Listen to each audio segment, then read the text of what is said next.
in. Welcome to Talk That Talk Media, where the vibe is DJ and Tika are hype, keeping dreams alive. Welcome to Talk That Talk Media, where the vibe is DJ and Tika are hype, keeping dreams alive. Bringing you reactions, reviews and slick recaps. Join the conversation, no time for mishaps. Trends will uncover, every beat devoured with fresh insights and energy will never tire. From pop culture to the latest in the game, dive in with us. You want to stake your claim, don't forget to like, share and subscribe to Talk That Talk Media. Welcome to Talk That Talk Media. What's up, TDT crew? It's your girl, EJ. And it's Tika. And y'all, we are back today to talk about Friends and Lovers. This is a adaptation of Eric Jeromedickey's book. If you know, you know. If you were reading them urban books way back in the day, Urban Jeromedickey was one of those ones as well. And I remember reading this book quite some time ago. It was pretty good. I went back and I reread it. And thinking about adding it to our big book club list because I think it would be great to go back and kind of compare like the movie to the book or whatever, because there are quite a few differences. So please, guys, let me know where y'all are tapping in from. Go ahead and drop your city, drop your vibe check. Let me know what y'all thought about it. And y'all already know we're not gonna do this by ourselves today. Of course, we got my girl Kay in the building. Hey, Kay. Hey. I was one of those people reading those.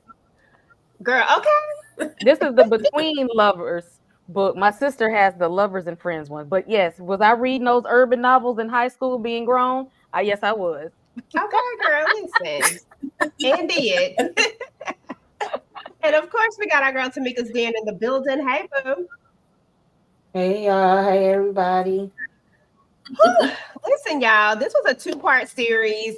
Again, this is Eric Jeromedickey's Friends and Lovers. Of course, we had Notori, we had Ronrico, we had, what's his real name? It's already K. Hold on, let me look at it real quick. I forgot his name. And like Kendrick or something?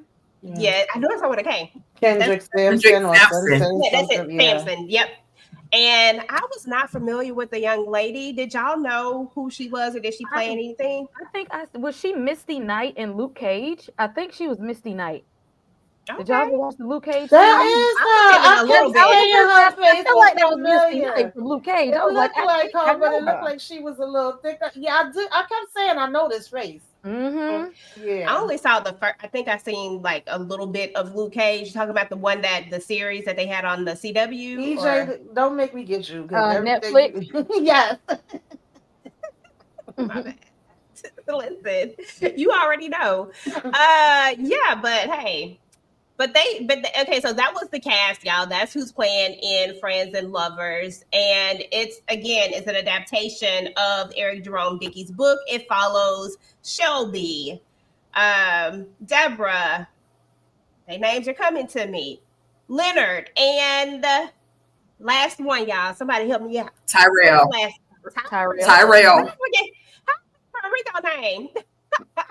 And okay. Tyrell as well, y'all. So with that being said, basically it's just a story about friends and lovers, like literally. So we're going to jump into it and we're going to talk about it, discuss, some of the things that went down. And again, guys, we are most likely, I think I'm 100% on doing this as our first book club book, especially since we already downloaded it and everything. Might as well.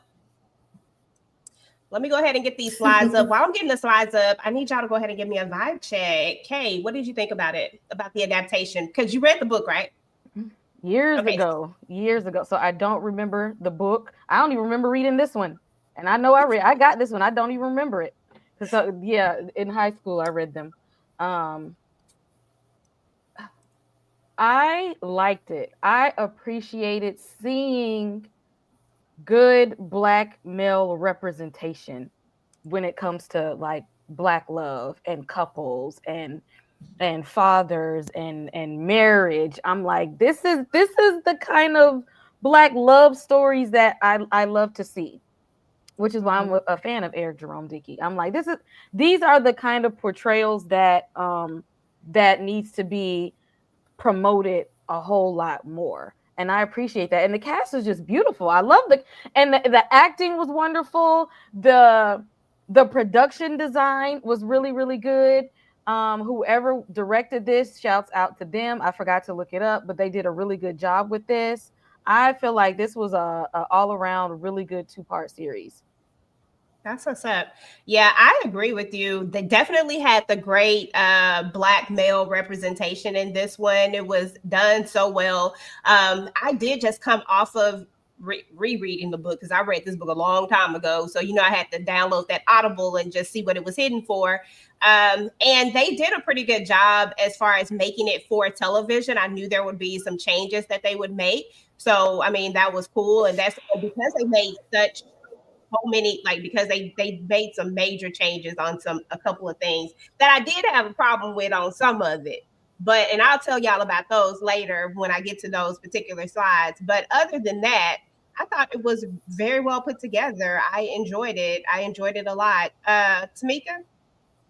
Yeah, pretty much the same here. I read the book a long time ago. I didn't get to revisit it. I'm pretty sure I have it downstairs on my bookshelf. I know.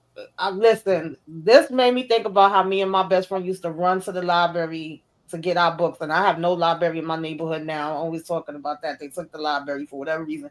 But yeah, we used, and with Eric Jerome Dickey, yeah, it is terrible. Okay, he's definitely one of the ones that we was always grabbing up his books. I know it was like Chasing Destiny and Genevieve. There's a couple of them that I remember reading, but it's been so long. But I feel like some things were starting to come back to me as I'm watching, and I'm like, yeah, I think they changed that. I don't think it was that way in the book, but they do that with things that's made like TV adaptations, movie adaptations anyway. Not too shocking, and I feel like if we was wanting to get everything out of the book, it probably would have had to be like a 4 or 5 night event. But I enjoyed it overall. I actually watched both episodes earlier today, and I was like, I didn't have crying on my card for today. I really didn't want to cry, but I was in here boohooing. I started out part 1 loving Shelby, and part 2 I was like, Shelby, you starting to annoy me, things, but we'll get to Girl, I got a whole thing because Shelby was not on my list at all. I'm telling y'all that right now. So if you like Shelby, just know that EJ ain't got nothing at all to say at all. I don't know who is like whoever moderators, whoever got their thing on, go knock these people out y'all chat. They already starting. I took mine off, so anyway, we're gonna go ahead and get the slides. Oh, Tika, your thoughts. I'm sorry, boo. I apologize. Hold on. It's quite all right. I didn't actually read the book. I can't even act like I pretended to read the book. I didn't even listen to the Audible. However, I did see the play. They also did a stage play, Friends and Lovers, which actually stars Leon. Leon played Tyrell, and then Miguel Nunez, aka Harris, he portrayed the Leonard character. So yeah, I did have that version, and it's actually still available. If y'all want to check it out, it's available now on YouTube. But with that being said, the character of your girl Shelby worked the hell out of my nerves. That's all I can say. Other than that, and then the first episode, it was kind of slow, but then it kind of moved on into the second episode, which woke me up, and I couldn't help but keep watching it, after that. And I was like, oh, it's really moving along now. But overall, I absolutely enjoyed it, and I will definitely go back and watch it again. Okay. I don't know if I got a second round in me because Shelby worked my damn nerves. I ain't even gonna lie to you. And I think it's only because I came off of the book where she really worked my nerves. And because I felt like they gave her too much grace on this particular, because I just feel like she got too much grace. Like, I feel like Shelby was doing too much, but we'll talk about that in a little bit, y'all. But yeah, but overall, I think it was a good watch. Shout out to everybody in the chat besides the trolls. Shout out to Candy Love in the building. Thank you guys for coming through. If you guys are going to be watching this on the replay, please make sure to go ahead and type in #replay squad and just let us know what you thought about it. If you catch this a little bit later. But we're going to start out and talk about the. Let me get my slides. We're going to talk about and this was a beautiful cover too, by the way. I love this cover. We're going to talk about our first impressions over these characters, which is the perfect thing to lean into. I want to talk about, just go through each one and just give me your thoughts over what you thought about just the character in general. Tika, Kay, and then Tamika. Okay. Leonard, he was honest for a little bit. He was honest. I like this character. His character was a comedian, and he was also a school teacher. I loved him more in his element of being or a substitute teacher. I loved him more in that element versus the whole comedian thing. But he made some people laugh. And, I was like, okay, let's see what, he doesn't have the most, he's not the richest, but, for me, he was given potential. Shelby, I have nothing good to say. My mama said, if you don't have nothing good to say about nobody, don't say nothing at all. So I'm going to keep my opinion reserved right now. I'm going to just keep my mouth shut on Shelby. Deborah, her expectations was high, but there's nothing wrong with having high expectations. And you just sometimes you gotta let them expectations go. So I was cool with her. Tyrell just wanted to be loved. He wanted to be loved. He found love. He thought he found love in the wrong woman at one point, and then he ended up getting the same type of woman in Shelby. And I was like, wait, what? Wait a minute, what the hell? So but again, anything Rodrigo does, I'm gonna love it anyway. He did an amazing job. Just being Tyrell. He made me want to cry sometimes. I was looking in his eyes like, boy, you don't have to take that. You do not have to take that. So, yeah, just my first impression of the characters. Okay, that's what's up. Okay. I'm on mute. I definitely love Ron Rico. And everything he does, I want him to just shine and get so much more recognition and work, because he's one of those actors that I feel like is like Black famous. Like, I need him to be like famous, because he's been in the game for a long time and he's a really good actor.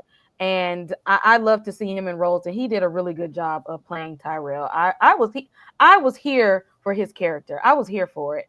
Let's move to the other guy, Leonard. I'm sorry. He was fine and Insecure. He's fine now.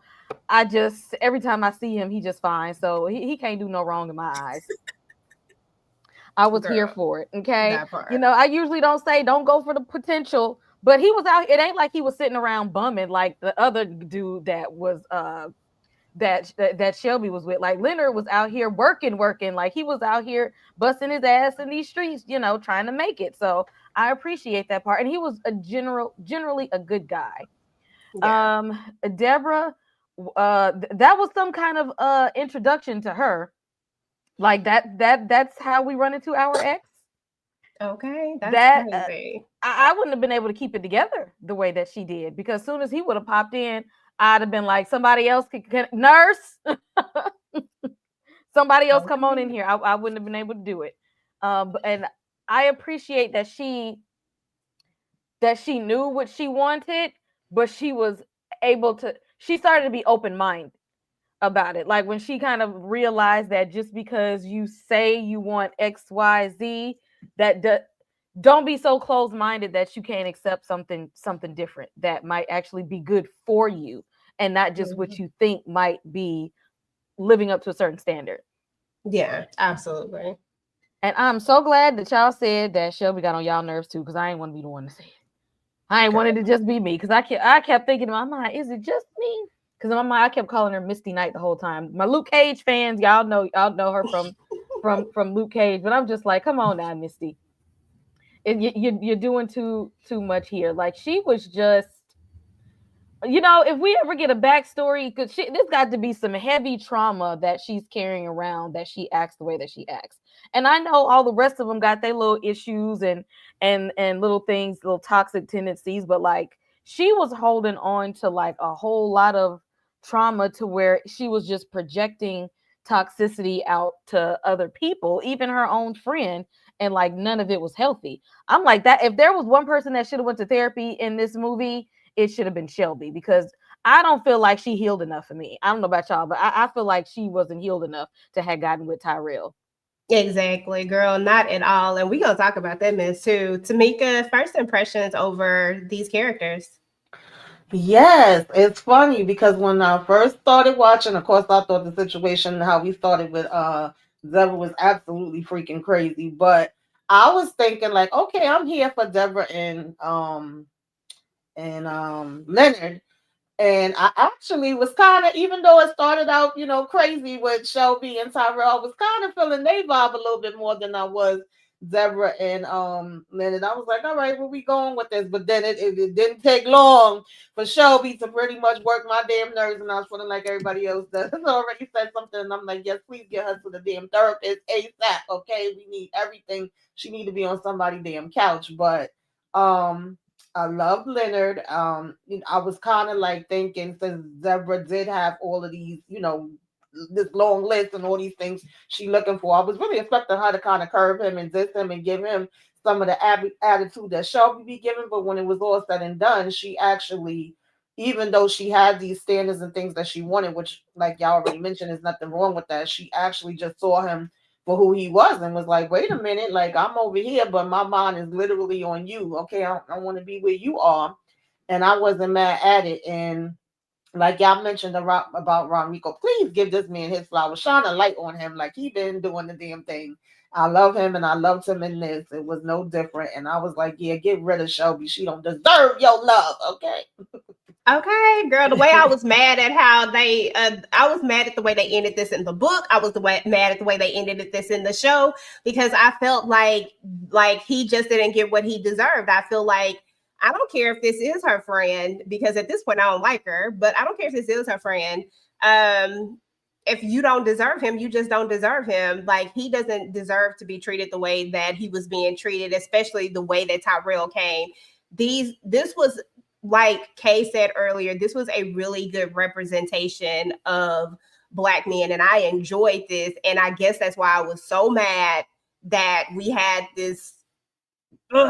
Shelby irked my soul. Yeah, but y'all know it usually got to be the opposite. So if they gave you the good man, then you got to have the woman. Exactly.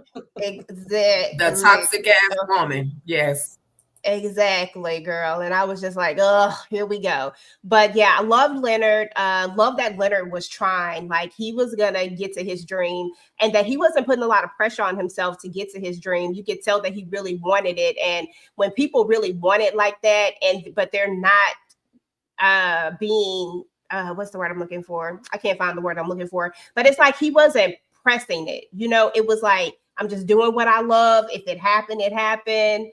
And he was okay with the joke being, okay, yeah, I'm broke, but, he was still doing what he loved. And I love that for him. And I felt like he got everything he deserved. Shelby passed. Deborah, I enjoyed the character Deborah. I thought that Deborah was great. I love the fact that they did not make her be so blindsided by this list that she couldn't see that this had the potential of being like a really great guy for her. And she didn't curb him, did not give him her number or any of that stuff at the car wash.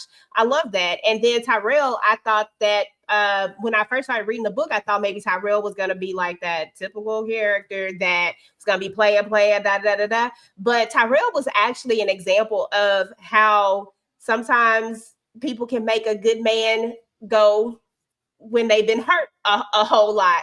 And I believe that he kind of, he was right there in that realm and not even really wanting to be that guy, but just trying to protect himself at this point. And I think there's a lot of people out there that happens to. So I enjoyed it though. It was really, really good. But let's go ahead and move on to the exes, because why not? We meet the exes first. So first we met Shelby and Bryce. Okay. Ex reality, I believe it was reality TV if I'm not mistaken, but something kind of TV he was on. Then we had Jasmine the Jump Off, that's what I'm calling her because that's what he called her, and Leonard at the comedy show. We had Tyrell and Lisa, and I can't remember what Deborah's ex actual name was because he was so trash. I didn't even take the time. I didn't even care. He's just her ex, right? and she meets him with his baby mama, and it's been less than a year, and this lady is almost 6 months pregnant, which means that it's been a year since they've been broken up, but it hasn't even been a year since he decided that he wanted to all of a sudden be a family man when he told her he did not want to be. Then we have, of course, Tyrell and Lisa being the married one going back to her abusive husband. And then we have Jasmine, who is stuck on the fact that Leonard is broke and can't see anything outside of that or whatnot. They just weren't meant to be together. And then, of course, we have Shelby and Bryce. He's just doing too much. What are y'all thoughts just about these couples in general? I'm gonna start with you, Tamika. Any of the couples, any thoughts on these exes, rather? Well, with Deborah, I knew it was something as soon as she gave the look when he walked in there with this patient, because it seemed like her and the patient seemed like they had a pretty good, relationship, and she was so thrown off in the body language and everything before they even started talking. I was like, what is going on here? And then when he came with she wanted a black doctor, and I'm sorry, and we finding out, you done moved and got everything that you told me 2.5 seconds ago you didn't want. Get up out my damn face, and I'm not gonna be her doctor no more. I'm like, Lord have mercy. Shelby, child, listen, I don't even know if her man was bad or not, but yeah, he was in here playing around in the damn house while she out working. So she's like, yeah, no, it's a no for me, dog. I ain't got it to do. I felt like Tyrell, he just was being led on with this lady. I was glad when he just rolled the damn window up, because how you telling me you going back to your husband, but you like, we can still see each other, right? I don't know what the hell we was expecting there. And I get it that sometimes you be like, oh, you broke, you ain't making no money, and you ain't doing nothing. But again, with Leonard, he just seemed like he was trying. Now, if you was at home, like how Shelby's man was, and you throwing parties or whatever the hell he had going on, but ain't no money going in, then that would be something different. So, that's pretty much how I felt about that. Tikadushi, thoughts on any of these exes?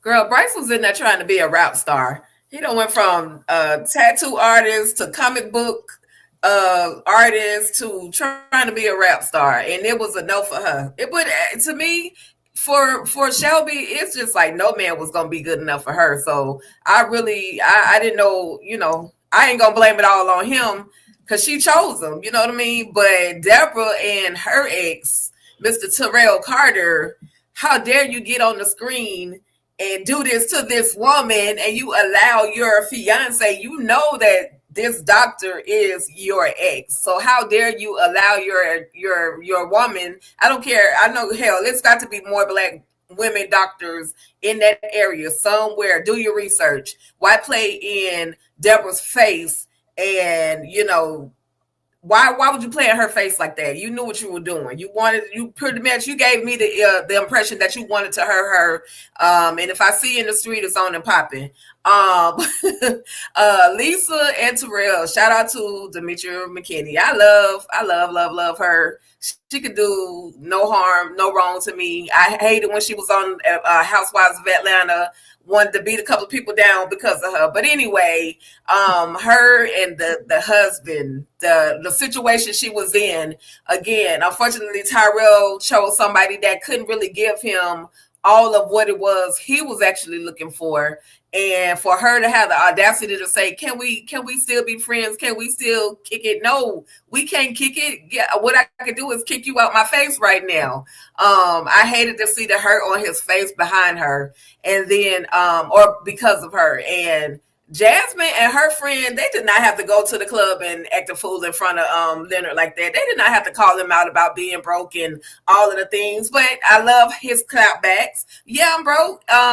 And to the rest of the audience, y'all can throw some money up here on the stage, because I'm sure gonna take it and spend it. I loved he was able to, just say, ignore her, she'll jump off, and keep it moving, keep his momentum going regardless. Somebody else would have shook them, and they wouldn't have been able to continue on. So yeah, that's about it for the exes.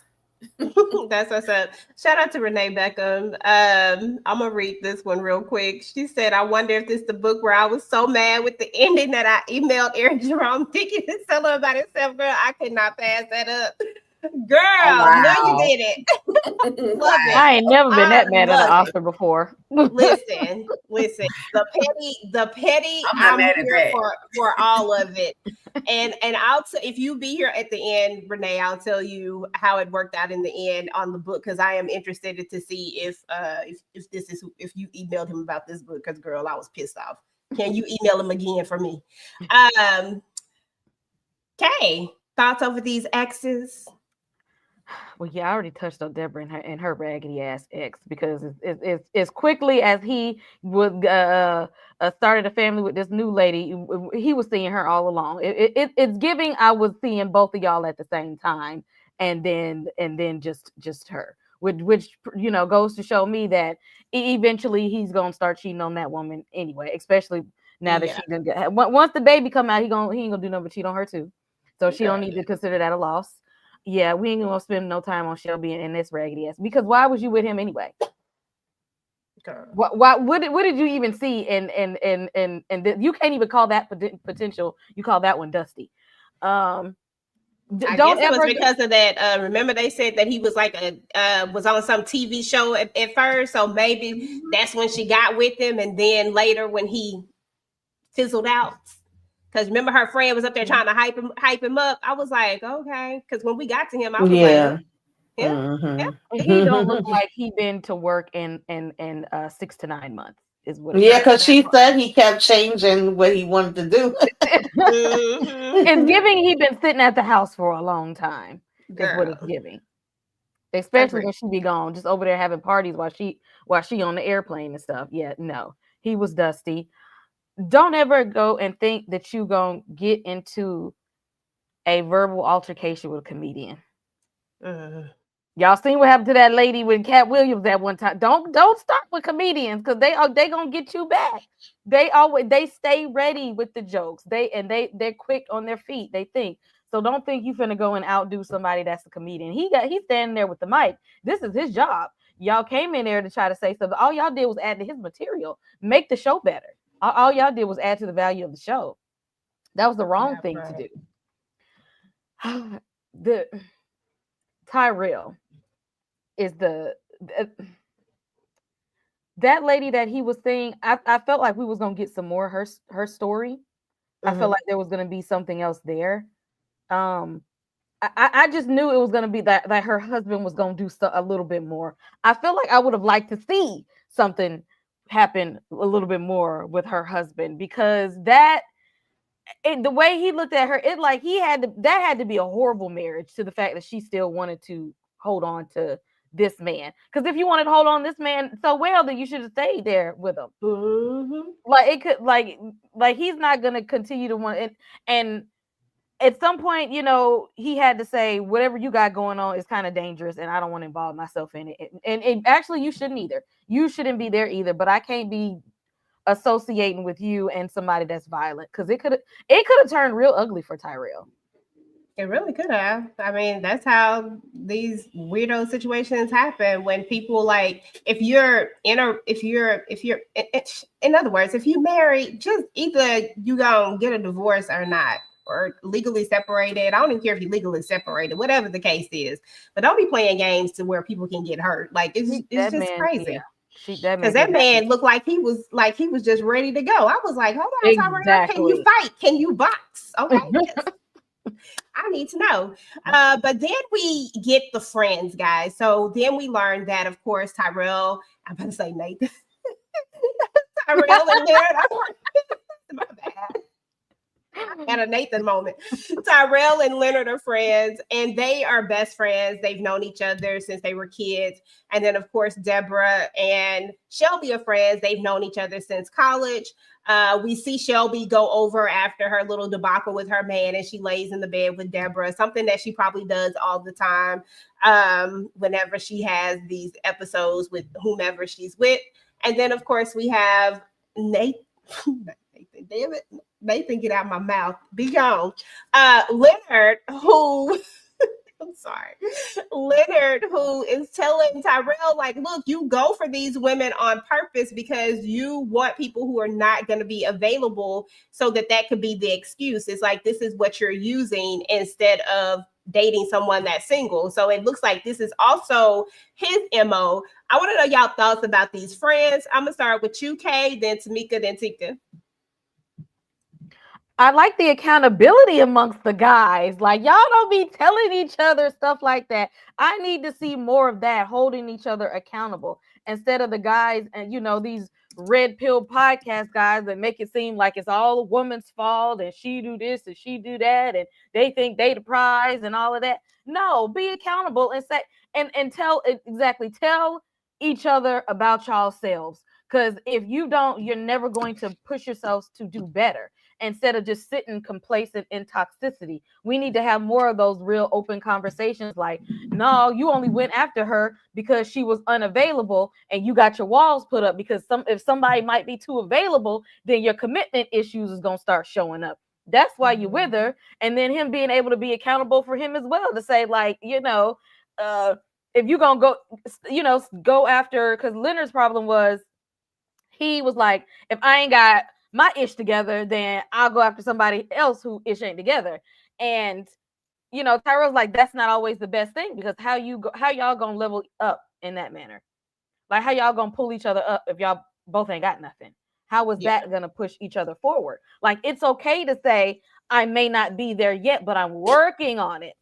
And it's okay to not be intimidated by a woman that does have her stuff together. Because I just believe that maybe he did want someone like that, but he might have been intimidated by a successful woman. And that counted him out almost the same way that Deborah was counting herself out from guys who may not have gotten all their stuff together yet, and she did. They were counting out the other party because of this thing.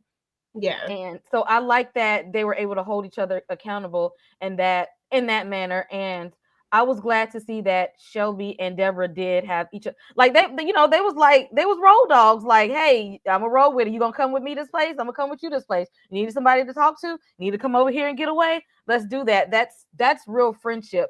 When somebody actually say, I need you there to support me. Like, sometimes you just need to be there. They actually really were there for each other and not on a Real Housewives superficial, I'm only there for brunch and arguments and trips. But like when we really need each other, when we're going through something, somebody's actually there to listen. Absolutely. Yeah, I love that. And that's the type of friendships that you really want anyway. You know what I'm saying? Like, those other friendships they just what they are. They're not even friendships. They are acquaintances, people that's like whatever you want to call it, but they're not real friendships. Tamika? Yeah, I agree with everything Kay said. I love the friendships. I love seeing them being able to be vulnerable with each other, open with each other, calling each other out, saying, if you keep doing the same thing, how you expect to get a different result. I love seeing Shelby. At this point, Shelby was still okay with me. I love seeing her come over to Deborah and climbing in the bed. I said, I haven't had one of those days with my bestie in a minute. Okay, make me want to go over the house later. Like, I was loving the vibe. I was loving the energy of, her just waking up like, girl, it's been one of those days, huh? You had one of those days too. And she got to tell her about the craziness, that she done experienced with, what was his name? I don't remember his name, the raggedy ass that had his baby mother there and all of that. So yeah, I was. Oh no, you talking about the other guy. I thought you were talking about Shelby's guy. Oh, I don't know that dude ain't got no name. Yeah, he's a no name. But they both basically got to vent about like, yeah, girl, I had to get rid of him, and I'm not gonna have her as my patient. And we talking about choosing us, putting ourselves first, doing what's best for us.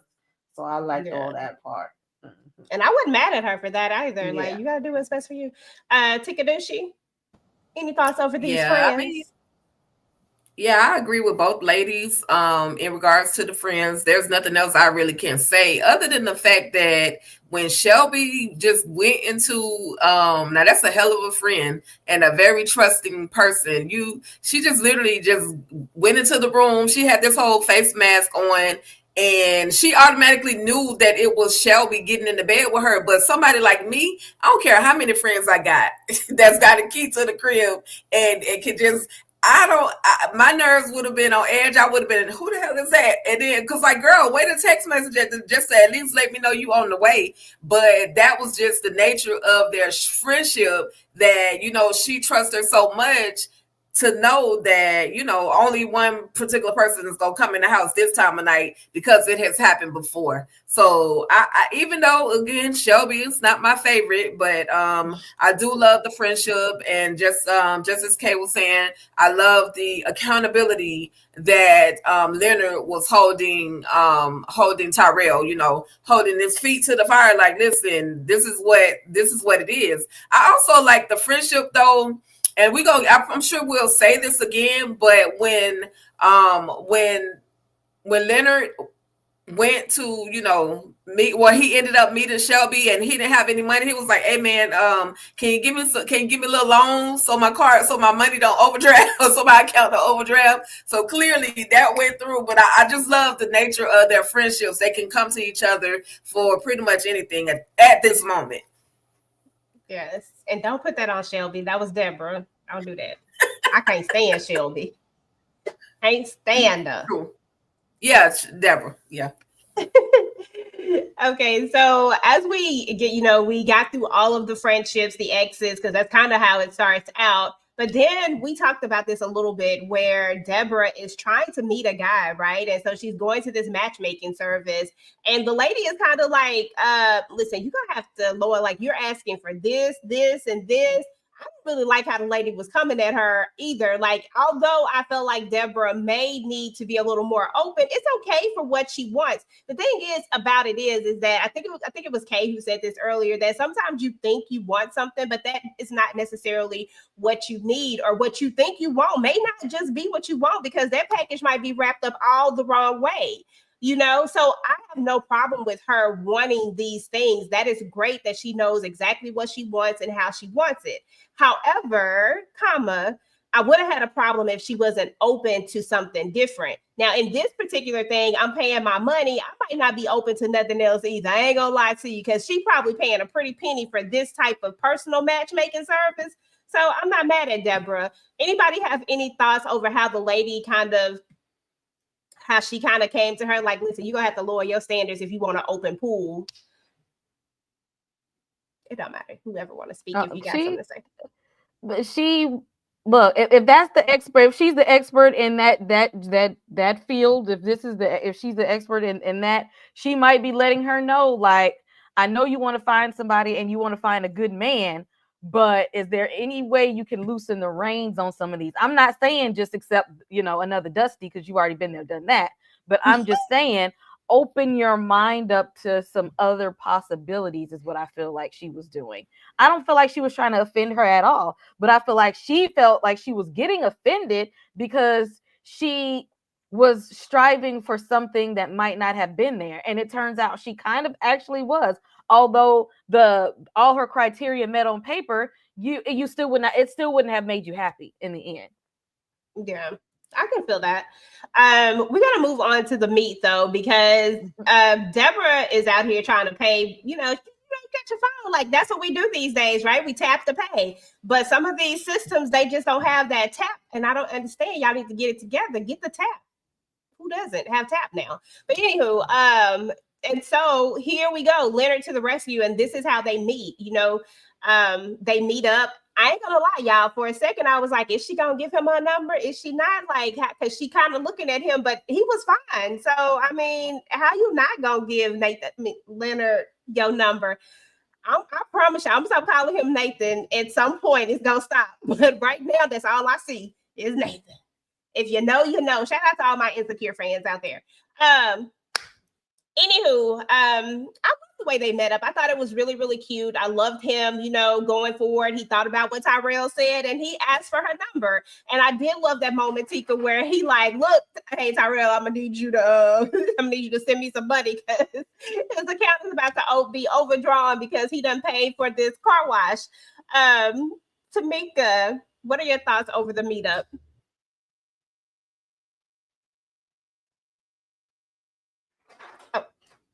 Do you hear me?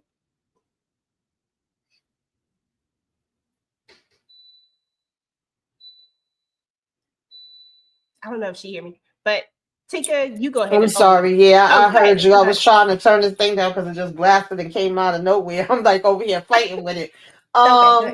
Yeah, I like the meetup. I like how, he came to the rescue, even though he really didn't have it to give, because we hear him calling up Tyrell as soon as he finished, like, yo, can you please send me something? But, he did what he needed to do in that moment. And then he was like, let me shoot my shot. Hey, can I get your number while I'm here? He talking about how he do his, comedy. I think he invited her to the show, and he said he teach on the side, and it was cute, and he's cute. So I would have Yes. been like, yeah, go ahead, put your number in. Okay. Okay. Down my number. Okay. Leonard. Oh, whoa. Okay, and then Tika, let's talk about this other meetup, because they met at the bathroom like Tamika said, he invited her to the comedy show, which I was kind of skeptical if I was like, oh, dog, is this going to make her bring her guard down now that she knows he's a comedian? But she didn't, right? She was caught up in them eyes, because them eyes is gorgeous. But anyway, then we get over here with over here with Shelby and Tyrell, and they have this awkward meetup because he's trying to go into the men's bathroom, but she's like, I was in line, and he's like, it's the men's bathroom though. This was the moment that I was like, girl, I know I'm not gonna like you. I really know I'm not gonna like you. I started right here. I ain't even gonna lie to you. You're doing team too much. Tika, thoughts over their meetup? Yeah, it was that moment for me as well, because I'm like, girl, how you gonna just devo the men's bathroom over this man? Like, what are you doing? And if he wasn't a real man, she probably would have got cursed out and flung on the floor. But because he was the man that he was, he was like, okay, whatever. I'm gonna just stand here. I'm gonna hold it. I'm gonna take it. He literally doing the antsy dance, like he really got to go, like he really has to go to the bathroom. And then when the other lady comes out the bathroom, he's like, F it. I might as well. We switching roles right now. I got to go. And he goes into that other bathroom. So I thought I just knew, I was just like, is that a turn on for him or something? Like, she's aggravating. She's toxic already. It was just too much. Toxic as hell. I just wanted to throw her, put on the top of a cliff and push her, because she was just too much. But he liked it. He did. He really did. Okay, that's the question. I'm trying to see if I had this slide that I wanted to have, but I don't know if I have it. We'll talk about it in here. I'm gonna come to UK. So they go on their first kind of date, right? Okay, so after the whole meetup at the club, they're supposed to go to this at the comedy club. They're supposed to go to a club, and Brenda, where I get Brenda from? Yeah, I don't know where. I'm just throwing up names now. Deborah gets called away because she's a doctor on call, right? And she gets called away because baby's on wait. And so Leonard, of course, is like, I ain't trying to be no third wheel. So now they're at the club. They end up getting kicked out the club because dude tried to come up on her, and he started the fight, but Tyrell have to finish the fight, and they get kicked out, and they end up going to like a little food truck situation, and they have, a nice little conversation. What are your thoughts about their kind of first-ish date, I would say? Ish. What an adventure that they had, from, meeting up and having some tension there at the bathroom, and then, sitting through the comedy show, and then, going to this, this little club, and then having a little sit down conversation. That's the kind of first hangout, chill time together that you want. They spend like a lot of time together in a couple of different environments to sit and get to know each other. And for you to spend this much time with somebody you just met, you have to have been vibing with them. And I wanted them to vibe out, and I wanted there to be something there. Yeah, for sure. For sure. I ain't gonna lie. I was like, okay, maybe that's just was her little first impression, but I ain't gonna lie. She rubbed me the wrong way. And then, hold on, let me just go through my thing. Okay, no, I don't have it. Okay, so we're gonna talk about it here. And then Tamika, she rubbed me the wrong way again when we have the car conversation. So we get back to wherever, I don't know, I guess he's dropping her off in her car, and have they had the conversation yet? No, they haven't had the conversation yet. Never mind. I do have a slide for it. I thought I had a slide for it. We'll get to that conversation later. We're going to move on over to this other first date. I got the cars mixed up. Not the first. I want the second car conversation. not this one. Then they have their first kind of ish date, okay, and it was cute, and I love his shirt. I got some Black Excellence shirts, guys, as well. If you like the vibe, if you like that design, I got that exact design. It's cute. But they had their first kind of kiss, like right from the jump. You can tell that they're feeling each other. I loved everything about them. I don't have anything to add. I just love them. Period. You on mute. Oh, me. No. Tamika, on mute. Okay, go ahead, Kay. And then we'll come back. I liked it too because I like him. So I thought everything about this was cute. And I was just because, some things like the Tyler Perry stuff will get you prepared for some foolishness and some drama and trauma to happen. And I just kept saying, please don't let nothing bad happen. Like, please just let them have a good old-fashioned time. Let them vibe together. Let him be sweet. Let her not do anything toxic or bring out her own trauma because of this. Like, let them just have a nice, this is our first date and being in the space of how you feel when you first start liking somebody. Yeah. Like, give us the taste of how infatuated you are with the person and how much you want to impress them and how much you're into them. Like, I just wanted to just sit in the moment, and they did let us sit in that. Yeah, absolutely. I love the little walk they went on and the conversation they had. Like, I just felt like everything about their first date was just so cool. And you could tell that they had this chemistry right from the jump. And I love that because people need chemistry. You cannot not have chemistry. Like, it's just, like the worst. And we'll talk about that with Shelby later. But anyway, I love this. I love how nervous he was when he goes to the bathroom. He really didn't have to go to the bathroom. He was just nervous. And she was nervous and she was just all excited and giddy. It was just so gosh darn cute. Tamika, I'm gonna come over to you with the shady mechanic because then we have Deborah and Tyrell linking back up because after she went through all that, remember she talked about how she was about to be celibate and all of this type of stuff, and she wasn't messing with no man, and she wasn't gonna give him his number. That we just went through a whole thing. She ends up calling him to help her with the shady mechanic, right? What did you think about just this scene in general? I'm sorry, y'all. I'm having technical difficulties right now.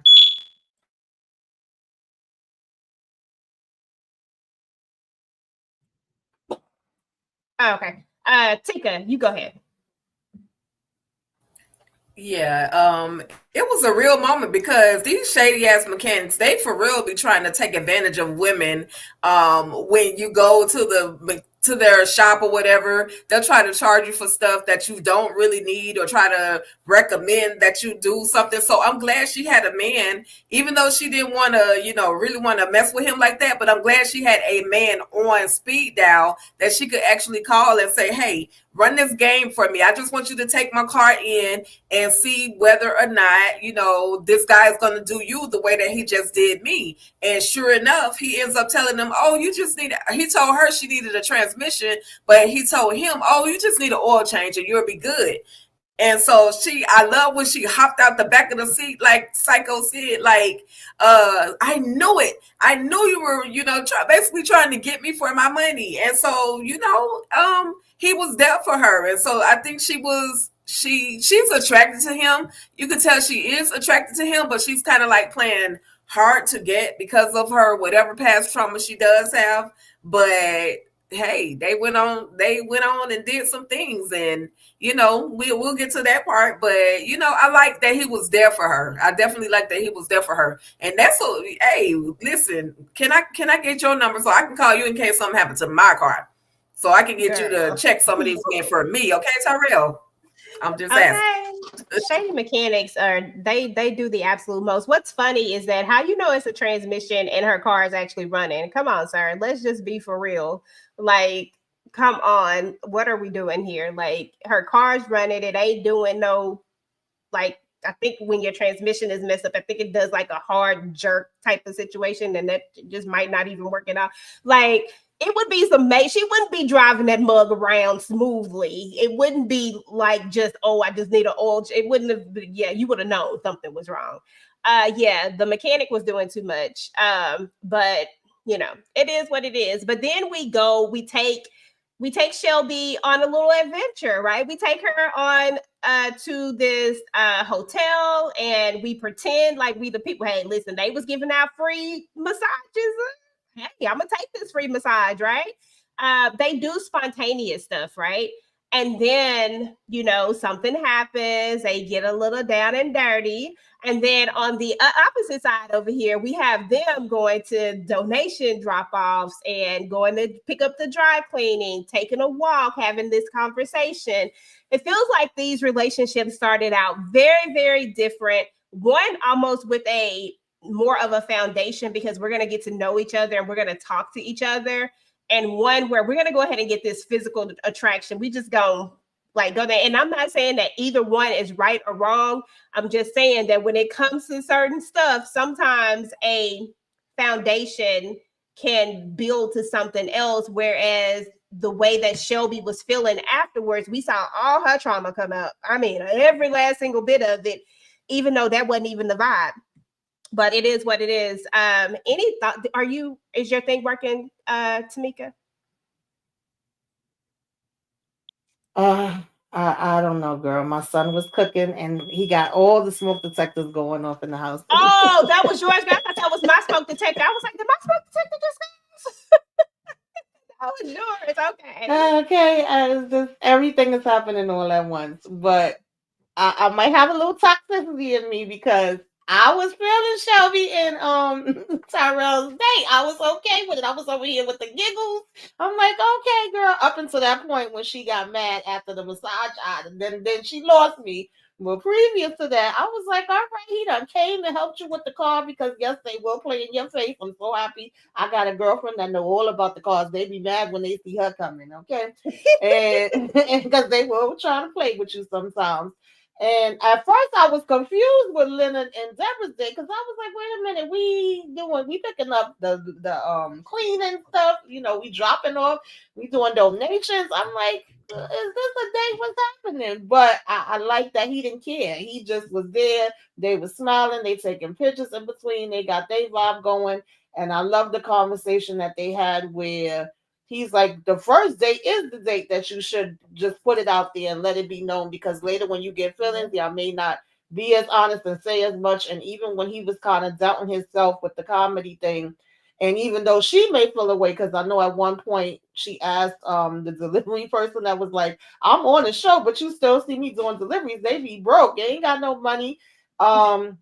She still was like, the money will come later. Like, obviously, you got the talent there, you got the drive. If you keep yourself motivated and keep it going, you know, I'm paraphrasing, you'll get there. And I think that really was impressive for him because here it is. He just finished having somebody telling him, you broke, you bum, you know, you ain't paid for it, whatever it may be. And she letting him know that she ain't worried about that, even though we just finished seeing her say all these things that she's looking for and what she wants the person to have. She just was able to enjoy the moment, and they both was giving each other good feedback. I loved all of that. Absolutely. Okay. So I think, did my slides get mixed up? Hold on a second. Let me just, okay. No, they did not. Okay. So I want to go to, I'm trying to see if I have a slide for it or not before I go to it. Nope, I do. Yep, yes, I do. Okay, so never mind. We just gonna keep on moseying then because I darn sure got a slide for it. Couldn't remember if I did or did not.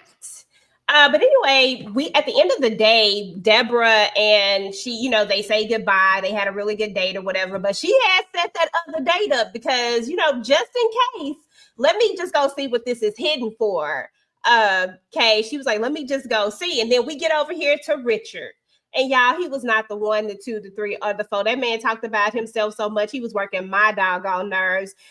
Tinker will understand this when I say this, but him and Rondo would have made a great, I mean, they would just be great with each other because he could talk about himself and then she could talk about herself and we could just, oh God, it irritated me. Anyway, Kathy, What did you think about this meetup, or the fact that she went from this really great date and decided to go out for the list that she wanted still, just to see? I guess she just wanted to see. She's keeping options open. I don't blame her for going on the date. Now, see me, because she wasn't slick enough trying to slide into the date the way she could have, because she looked real suspicious. Like that girl that ain't player at all. You ain't slide out of there good enough. You could have had a better excuse and got out of there, and he wouldn't have suspected nothing. Okay, you're a whole doctor. You're a whole doctor. Exactly. You could have said, I'm on the clock tonight. So they just paging me. I got to go deliver this baby. You know what I'm saying? I hit you up when it's out here in the free world. She was real suspect. So, but I don't blame her, because right now they're still in the dating phase. Like, they ain't no titles been made or nothing been locked down. She's still free to go meet people. But when she gets to this date, she finds out very quickly, you went off on that matchmaking lady for no reason, because she was trying to tell you that just because you want this little list together don't mean you gonna get what you think you want. Unless she was just out for, like, I just want somebody with money and status. Like, if you just marry him because he got a bag, then there you go. There he go. He looks like somebody who's just trying to he want a wife for status. He don't look like he's going to be a very present man. He doesn't look like he's going to be a very loving man, but you going to have wealth and you going to have a nice bank account. But she's a doctor. She don't need that. She don't need his money. She already has a good job. She's fine. That's not what she needs. And that just because he has all that doesn't mean that you're going to have a vibe with him. Like, this man was just, I don't know, bland as unseasoned colonizer food. I cannot. Absolutely no, 100%, 100%.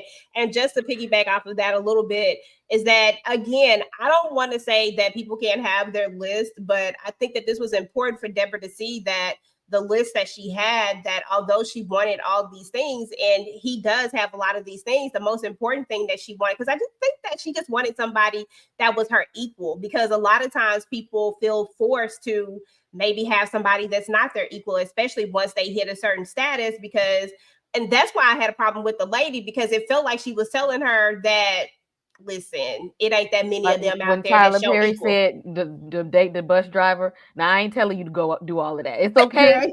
It's okay to have some standards and stuff.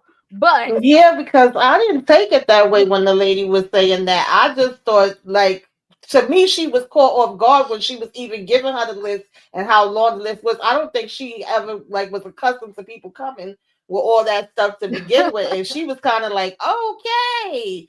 So and she probably seen what people look like when they have all of that. She probably's like, all right, now if I find this person, don't be mad at what you turn out what you to get. That you ask for this. I'm the expert in this, in this field.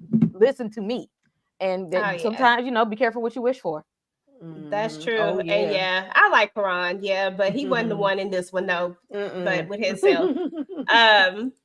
But let's move on to Jasmine. So Jasmine, and she comes over, brings tacos, and she wants to apologize. And they quickly realize that they are only friends, that there's no chemistry between them, and that the only thing that they'll ever have is a friendship. But Deborah, being Deborah, decided that she was going to go find this man because she really, really liked him. So she was going to go find him, and she remembered where he said, she remembered the vicinity. She didn't know exactly where, but she remembered the vicinity of where he stayed, and she finds him. And right when she finds him, she sees this kiss. And so she automatically assumes, instead of just simply asking him and remembering that they are just in a dating phase, you just came off of a whole date. What would have happened if you really liked the man that you had this date with? Would y'all have had a good night kiss? What if he had you know what I'm saying? Like, y'all are still in a dating phase, so there are no titles, like Kay said earlier. So I didn't understand why she was so set against, she didn't want to talk to him no more. Girl, that is not your man yet. But but we gonna get there, but that is not your man yet. Tika, any thoughts? That's her man. That's her man, and that's her man. it didn't have to be wrote on paper that that's her man. She knew when they were in that place, almost in the bed before they went out and went to lunch or did all the things, did their little date. They was about to do some consensual things, but she stopped and was like, no, wait a minute, let's just go do our date or whatever. So she knew that the chemistry was there, and then she kind of like, I think she kind of like was, I feel like she was a little more mad at herself, because she almost chose somebody else that, over him. And then to see that it's a potential that he out there in the middle of the street kissing somebody, regardless, I think she should have called him and say, hey, what's up? How's it going? She didn't even have to say anything to him about the fact that she saw him kissing, simply because of the fact that she had went on her own date earlier. Like, she was doing some things too. So she kind of got in her feelings and almost lost out on a really good thing. I just have one more thing to say about Naturi. Shout out to Naturi now, and she looked so good in this movie or in this project. Like, you could tell she had lost weight and trimmed up and did all the things, but she just looked really, really pretty, really nice in this project. I like this look on her. Yeah, she did. She had lost like 30 pounds, I believe she said, and it looks really, really good on her. So we're gonna move on over here. Tamika, are you still there, or are she on that Ozempic like everybody else? Oh no, not the Ozempic. If I can get it, I would too. Listen, okay. Tamika, so this is the next part where I'm upset. This is a 2-part. So the first part, I was like, oh, okay, I might can rock with Shelby. Okay, we let my guard down a little bit. Okay, they had a little moment. It was a great little moment. I said celibacy over like in 2.5 seconds. So why was you giving Deborah a hard time? Celibacy was over real quick. She know her friend, clearly. But then we get to the car and she has this attitude and she's mad and shit. I'm like, Tyrell, what the hell happened? What is going on? Girl, I had to rewind that thing back a couple, even though I had just read the book and I knew what it was, I still mentally had to rewind it back and say, did I miss something? Like, did he say something wrong? But then I had to think about when they had a conversation earlier when he was being a little vulnerable with her and just, just talking to her and not thinking that they were, going anywhere. He was just talking to her. And she used that conversation, weaponized that conversation here to basically just bring out all the trauma. When I tell you that this woman has so much trauma, y'all, just so much trauma. Talk about this scene, Tamika, and your thoughts. She definitely does. And it's funny because she actually encouraged Deborah like to go over to Leonard when he was calling and inviting her over, even after seeing him kiss the girl. It was like, oh, it's probably just your friend. So she was able to be positive in that area and, encourage her to go speak to him. But then just this quick in her own situation, when they come in, everything was going great. And all of a sudden we get over here after 2 hours, you ain't talking, you pouting. It's like, obviously something is wrong. Tell me what's going on, girl. First, you want to be like, oh, no, it's nothing. You didn't do nothing wrong. And then, oh, I'm mad at myself. I'm disappointed in myself because I said I wasn't going to do anything. And you don't want no commitment. You just said that earlier. And, for me, it's her trauma, it's the fears. It's like, oh, I'm going to push him away and before he could push me away, basically. That's how I was taking it. But I was like, girl, what is all this for? Like, y'all, was just meeting each other and conversating. That didn't mean that he doesn't want anything with you. Like, you just made up a story, and I think he said something like that in your whole head and then played it out like how we be up here writing the script sometime on the shows. She done wrote a whole script in her head, and it was nothing of what he had even said or shown her so far for her to have that attitude. So, yeah, it was definitely all about her and what she was putting in her own head. Absolutely. I'm going to come to you, Tikadushi. Can I cook for you and let's be celibate? Because, so I wrote Deborah was... I thought that part came before this part. Sorry. No, you thought you did.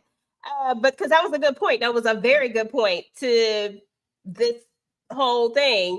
But you know, Deborah is about to not take this phone call. She's about to let this pass up, really about to pass up her soulmate and the love of her life, all because of what she assumed when she really had no right to make an assumption because they weren't together. Like we just talked about, they were literally just dating. So she really didn't have that space to do this. But but Shelby encourages her, like, answer the phone. Like I think she even answered the phone for her, if I'm not mistaken. She answers the phone for her and tells her to go on over here to dinner. And so they have this dinner, and next thing you know, they're about to get it on. And then just like earlier, when I said that Deborah knows her friend, Shelby also knows her friend, because she said that, like you always do, you'll get serious and then you'll put up the celibacy wall, because that's what she does. And that's exactly what she did. And it made me think about their conversation at the coffee shop. Any thoughts just over these two getting together? Because I feel like they went straight head. They go together, Tika. Right. Yeah, they definitely go together. This man has cooked you a meal. Yeah, y'all go together. Ain't no playing around. No more games. Let's see what we can do from here. Let's see, how much further we can go. I liked it. And I also like the friendship. Shelby, even though she can come off as a hater sometimes or a toxic friend sometimes, she definitely let her friend know, listen, girl, don't miss out on your blessing. Like, this could be the one. Go ahead. And she did, like you said, EJ, she answered the phone for her, or she at least pressed the phone, turned it on, and he's like, hello. So I thought that was cute. I thought that mom was cute. And, she got her man. They were stuck like glue to each other after that. And her man actually was about to get a huge blessing, because that's why he was calling her. He wanted to tell her about this opportunity that he just got, and he didn't want to tell anybody else about it, and Shelby up to somebody. I just laughed at that part. I thought it was so funny. But the thing is that you never know what's going to happen. Like, you never know who this person is going to be, especially when they're putting in the work, like Leonard was putting in the work. But the fact that she wasn't worried about that is what I enjoy about it, because that part kind of went out the door when she, when she saw that she really, really had this connection with him. So I was definitely here for that. We got to move on over here, Kay, because Lisa brings her trifling cell phone. I'm not going to call her trifling. Lisa brings her cell phone over here because the man, he done put his hands on her. Now, he was on the phone. He done called Shelby up and everything. And, he's still trying to talk to her. And this is when I'm mad at him. I'm like, why are we calling Shelby? Because the way she acted in that car, sir, run. Do not walk. Just run. Just let it go. But he done called her. And now they on the phone together. Did you have any thoughts just around this particular scene at all? It wasn't a whole lot, but don't neither one of them heifers deserve Tyrell, okay? Neither one of them. Shelby had an attitude problem for no reason. He was actually really calm when she had an attitude. He was like, "Hey, we just had a really nice day. Like don't ruin it." Like he still had patience, because any other dude would have been like, "This you raggedy stuff." It would have went off, but he's just like, hey, like it's okay, like I'm gonna be here, whatever. And she's just literally like, get out of my car. Like, nah, this is a good guy, because he could have went off. Yeah. He could have called her all types of out of her name, and he didn't. Also, too good for her, because why are you coming over here instead of calling the police? That part. Okay. What are you here for? Okay. What are you here for? You mean you have nowhere else to go? And first of all, how did he put you out? What do you mean? You go to your house and then put him out? What? That's not the way you do it. You put him out. You go in your house and you call the police and have them come and pick him up over to your house. Y'all hoes did not deserve this black man. Okay, at all. Hold on, I think I missed So then we get into we kind of like I guess they gonna try to work it out, whatever they gonna try to do. I don't know. I was over it. I was so done with it.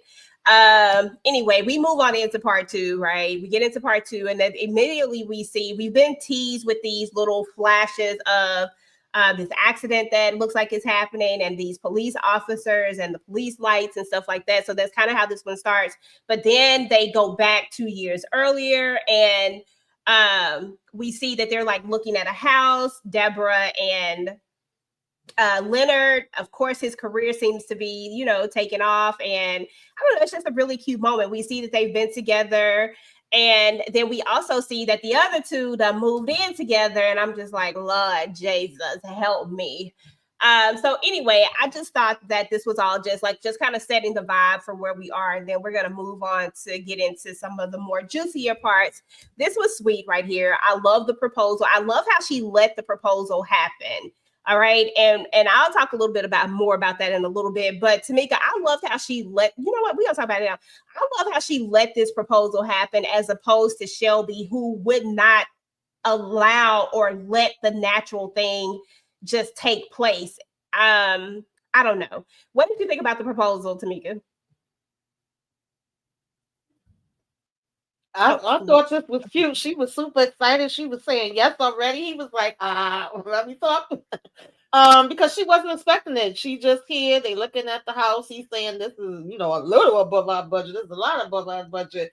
But he did like the closet and certain things. And you know, we want to go ahead and we want to get a little intimate, even though we said we wasn't going to be getting intimate. She was like, take me right now. I thought somebody was going to come in the house to look at the house. To be honest, I'm like, did y'all lock up the damn doors? But I loved when he just was like, you're my person. You're the one that I want to spend the rest of my life with. I was like, oh, it was beautiful. She was trying to seduce that man to get that doggone house. That's what really happened. I said, girl, you trying to seduce this man. Don't be taking it back now. You done it. Mm-hmm. What they said, you gotta use what you got to get what you want.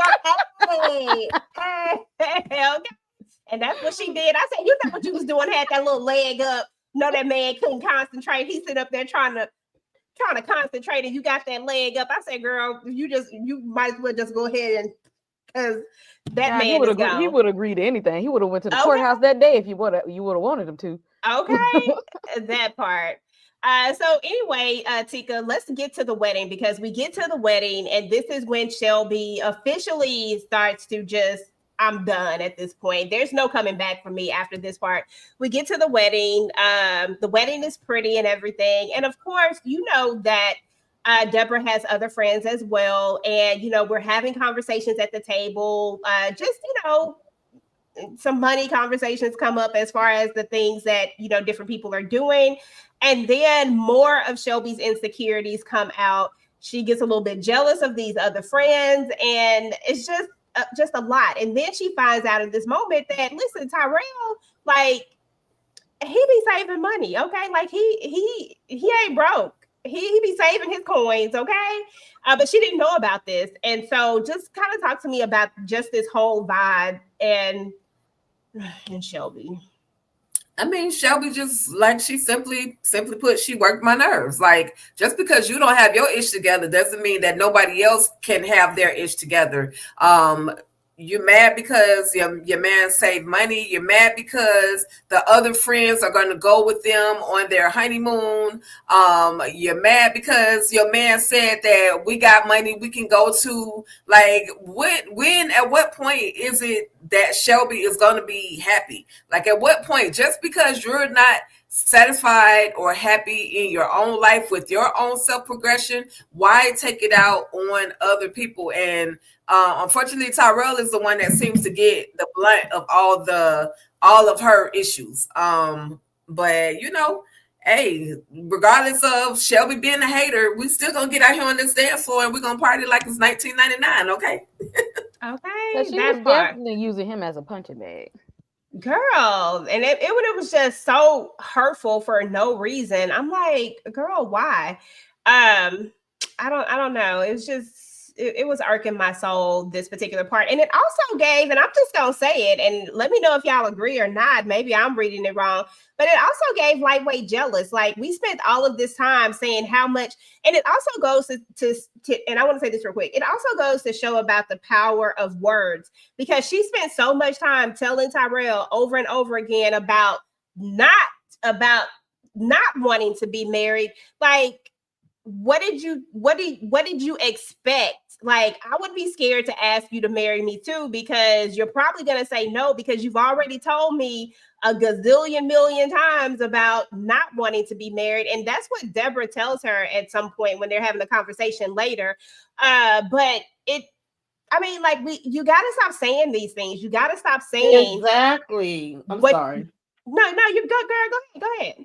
Go No, ahead. I was agreeing with you. I'm like, exactly. You used his words against him that he said to you, but you keep saying like you got to watch what you say out your mouth. Sometimes you keep saying you don't want this, but then you want him to be able to secretly read your mind and know you do want it, and this definitely was giving me jealousy, and then that's when I got even more pissed off. It was giving me hateration, and I was like, "That we don't do. I don't want you. Can't be my friend and want my life. You got to want me to have everything that I need and want in my life, and I the same for you. If we calling ourselves friends and sisters, once you start doing that, you lose me." Then she just became raggedy as hell. Besides the fact of the way that she already was acting towards Tyrell, which was already pissing me off. But I was like, "Oh, you nasty towards your friend. You acting like you giving me like you haterade over here with that. No, ma'am." Mm-hmm. Yeah, Shelby was definitely feeling the way. Now she comes back, she tries to apologize to him, right? About it, and she tries to tell him, whatever. I wasn't even listening to whatever the hell she was talking about. That broad just ticked me off. I didn't even care no more at this point. I was just she wasn't talking done about with her. nothing. She wasn't talking about Girl, it must have not been nothing because I sure turned it off. I was like, ugh, yeah, I'm done with her. But she talked about how she feeling away, yada yada yada. Anyway, let's move on. So then we move on and we see that the married couple, they're having some fertility issues. I'm not even going to stay on here too long. They're having some fertility issues. We know the natural process a lot of people take when they get married is that we get married, and we knew that what she told him when they went on their date was the one thing that she wanted when he asked her about dreams, because she had already fulfilled her career dream. She wanted to be a mom. And so we knew that this would hit heavy, but I just love the way that he was there for her in that moment. But then on the opposite end, because this is what I was trying to get to right here, on the opposite end of it, we got Miss Shelby who done got pregnant, right? And she calls up Tyrell, right? And he does the patience thing again. And she's like, I'm just so mad at myself. Blah, blah, blah. Like, instead of, like, I don't understand why she wasn't using her words. And I want to get everybody's go on this right here. I don't understand why Shelby just wasn't using her words. Like, everything was negative, right? Okay, you've been living with this man for 13 months at this point, right? He hasn't went anywhere in this entire 13 months. He put up with all your ish because, child, it is some ish, okay? He put up with all of that.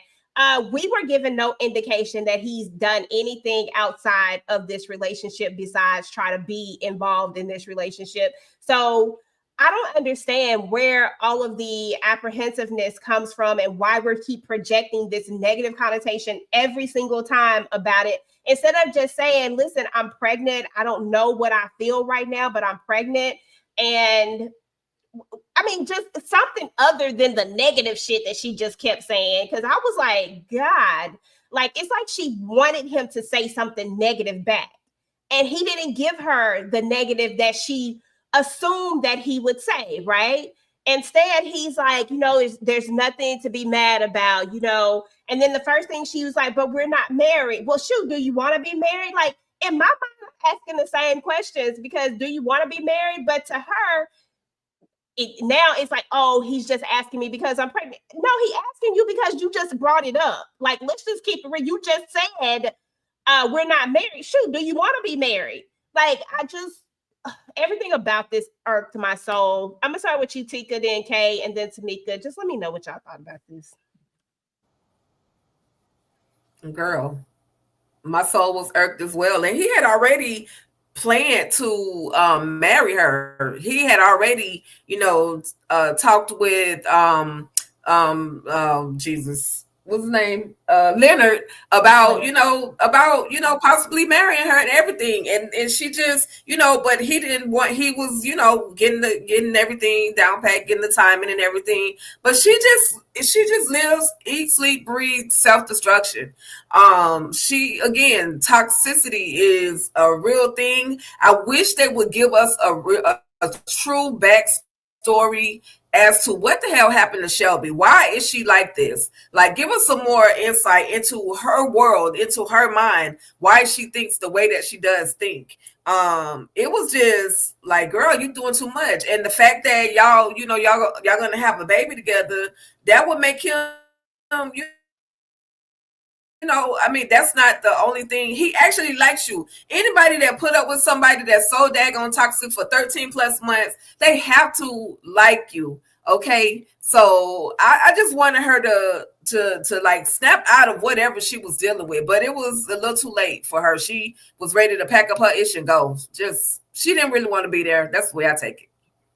Yeah. And before we move on to Kay, I do want to say this because I do think that we're going to go ahead and travel down the book. I think we should just go ahead and travel down and do this one as a book because I think it'll be a good read to see the difference in it. In the book, it does go into Shelby's thing and they changed it up in here. And I feel like if they had not have changed that up, maybe, just maybe, I probably wouldn't have because I still hated that heifer in the book. But what I'm saying is that it gives a little enlightenment into why she is the way that she is. But because they chose to go a different route with this particular story, I agree. We don't know what it really is. And if they had at least given us like where it stems from, like in the book is her mom. So she got that mama drama issues. You know what I'm saying? So here, they don't give it to us. They say that her mom is alive, and here in the book she's not. So I think that if they had kept those things the same and then expanded upon that, like just even in just a conversation, just gave us a conversation. We need no back things, none of that. We just needed a conversation to know where this trauma comes from. But we didn't get that. So we don't really know in this particular movie where her trauma comes from because I can't treat it the same as the book at this point because I don't know. And it was pissing me off because why are we doing this to Tyrell? Why? Okay. We can definitely see that she has trauma. Like we can see it coming out because she's projecting all of her things onto him. She keeps putting him in the place where he's in between a rock and a hard place, that whatever answer that he's going to give her is not going to be the right response. Like she's then got toxic to the point that it's giving narcissism. And she keeps gaslighting this man because no matter how hard that he's trying, it's never going to be good enough for somebody whose bar and expectations are going to keep they're going to keep moving the goalpost. Yeah. So every time you get close to it, they're going to keep shifting the goalpost. So it's just like, oh, well, we're not married. Okay, then let's get married. Well, then I don't want you to think that. Then it's like he's never going to meet her standards as long as she shifts the goalpost. Exactly. Because she's putting up her own defense mechanisms. And I wish that we would have gotten that backstory because everybody clearly sees that she is unraveling and acting out here. Like she had an attitude problem this whole time, but when her best friend got married and she started to make things about her, oh, she's not going to need me anymore. I don't know my place anymore. And you got all this money you're hidden, and I don't know about the career that I want to have, and I don't know where I want to be headed. For somebody who's acting like they don't know what direction they want to be headed in, ma'am, you still on the plane, and then you didn't even want to take it when they said they was going to promote you. Girl. So it looked like you're the captain of your own fate, but you're not driving the ship in the place that you want that you need to drive it. But then you want to complain that you ain't going nowhere in life. It was a whole bunch of woe is me, but she has friends that actually want to lift her up. That's the difference from most people. You have people that is like, we're going to be here for you. We're going to support you. Whatever you want to do, we're going to stand here and be your cheerleaders through it all. And she was discrediting everybody who was trying to speak life into her because she was talking about herself so negatively. There was nothing that he could have said in this moment that was going to be more powerful than the story she was already telling herself.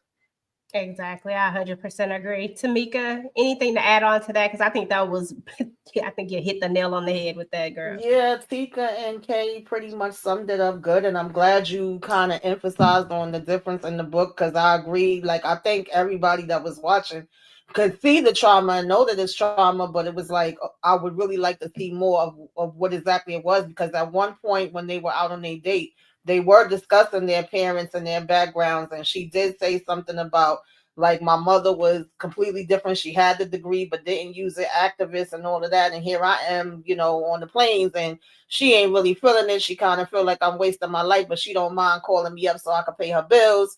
That was kind of the most extent, but I'm assuming that she saw things with her mother and whatever woman in her life that she already had this type of perception. Then she does also mention to Deborah, Like, I don't want him to marry me just because of the pregnancy. I want him to marry me to want to marry me. But again, like y'all already mentioned, she could have just waited and had that conversation. Like, actually waited till when she was off and saw him face to face instead of calling on the damn plane. Meanwhile, you're going to have the man that's tossing the baby to the mother lap while she was talking. I had to laugh at that.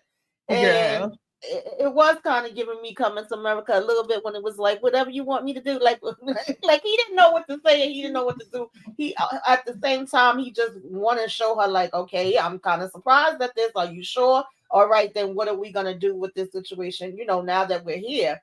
And she just closed it off and took it like, yeah, nah, he ain't about it. He don't really want me. And I don't want to just have a baby just because, whatever, since, Deborah was even trying to talk to her while they was there. Like, you never know, this could change your life. And she was like, well, I don't want to have a baby for it to change my life. I got what she was saying to a certain point, and it's your body, your choice. But I definitely felt like she didn't go about it the right way. And then when she sat there lying in his face, I was like, girl, ain't nothing else I could do for you. I was just over Shelby. I wanted more for her. Yep, and we're going to run right on into those conversations right there, which is the next one up. We get to the clinic. She's telling her, I don't know if he's going to stay. Just all these things, right? All these fears that she has. And I'm not down or denigrating her fears in any kind of way. I'm not doing that because we all have our fears about something. The problem with Shelby is that this man has never showed you that. He's never showed you that this entire time. It would be different if he was flaky and any of the things, and then I would understand that, right? Like I could understand where we would come up with this, but he's never showed us this. And this man has still been here, like Tika, so like she pointed out earlier, this man done stayed here for 13 months with her, okay? That's saying a lot. That means this man really, really likes her, right?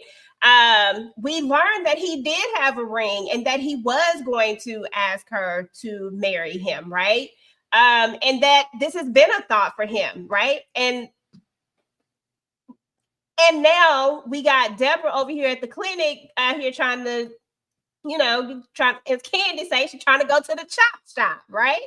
And then we get his old ex who sees her there, of course, when she's popping out of the thing. And then I did have an issue with, this is where I remember earlier I told you I had an issue with the way that some of the things were written. This is where my issue comes in at. So we get back over here, and after we done told him this, we was crying and all this stuff. We get back over here, we get to the house, and we come in like there's nothing wrong. I mean, and you're letting them kiss you. You just acting like it's a normal day. Oh yeah, by the way, never false alarm, yada yada yada. I'm not pregnant. You just told that man on the phone, I know how to take a pregnancy test. I said, girl, the way I'm petty, I sure would have brought that up if I'm him. Girl, you just told me on the phone you know how to take a pregnancy test. So why all of a sudden now you're not pregnant? Like, what was the whole purpose of going in here and saying this? And then if we had to let things progress, if Tyrell doesn't, if he just accepts this, y'all, if he accepts it and he just keeps planning out what he was planning out, because we know this is where he was planning to propose, right? If he just keeps going and he then proposes, do the baby just come back up? And am I supposed to just be okay with this? Okay, what the hell am I supposed to do with this? Is the baby just gonna come back up all of a sudden? Because we know, we can just jump to that. We know that she lied about it. According to this, she lied about it. She hasn't had the abortion yet. At this point, Misty Knight over here was giving me narcissism. Because number one, why didn't you read the room when you're around your friend? You're talking to your friend who is struggling with fertility issues, and you're trying to exterminate while she's sitting right there. Mm-hmm. Like, I know, like, if you don't want it, that you ain't gotta have it. It's your body, your choice. But don't come complaining to somebody about something you got naturally and you're trying to exterminate because of your own issues to somebody who's been actively trying for months and crying over something that you are not appreciating what you just received here. Take that conversation to somebody else, not her. She might not be the right one. It was completely insensitive to her friend and her own struggles. Then you get there and then you lie to this man. You know what I got when I found out I was pregnant? Some prenatals. We went right to the health food store and got some prenatals. This man went and got dinner and flowers and a ring. He was ready to be right there and supportive. And you come in there talking about, oh, ain't no baby. Why did you lie? You know what that is? Narcissism is what that is. Because she didn't have to do that. Her whole thing was just to keep this man in a constant state of questioning what was going on. She had this man on pins and needles that whole time they was together. And I'm surprised that he didn't end up in therapy after dealing with her and her issues, because she didn't have to do all that. You didn't have to go flaunting your pregnancy in front of your infertile friend and then coming and telling this man who you just saw he got his hopes up thinking about, I'm ready to be a dad. Like, I can do this. We can have a family and all that. And then you come back and crush him for no reason at all. He's not toxic. He didn't cheat on you. He doesn't beat you. He's got money. He cleaned up. He washed dishes. He went and brought you flowers and stuff. And you still decided that I'm going to do something mean and spiteful for no reason anyway. That lady is a narcissist. He should have ran. Girl, like, just imagine how that would feel for a second to tell this man a lie like this. And all I keep thinking is, what if he doesn't question it? If he doesn't question it, then he asks you to marry him, right? Because he's still going to propose to her regardless, right? He's going to do that. And then, but you're still pregnant. Like, are we finna then like make up this whole thing and all of a sudden be pregnant again? Like, because that would, I think she would have did that on purpose, because then that would have caused the rift. Because if he would have said, okay, that's fine, I still want to marry you anyway, and then a few months later she's like, oh yeah, I am pregnant for real. You see what I'm saying? Like, she was keeping him constantly on pins and needles, like he didn't know which way to swivel, because she kept throwing stuff out his way that just did not make sense, and she had an attitude every 5 minutes. She was really messing with his mind way too much, and it was completely unnecessary. He did the right thing when he said, I'm about to take this ring back and get my money. Okay, that part. Take it to she. Any thoughts just over all the drama that was happening? Well, if anybody needs an example of how to turn a good guy bad, just watch these moments with Shelby. It was. Kay said it perfectly, but yeah, it was just crazy. Even after all of that, oh, I got my cycle, all the lying, and just everything. Oh, you only want to marry me because of a baby, and like, girl, you in your head way too much.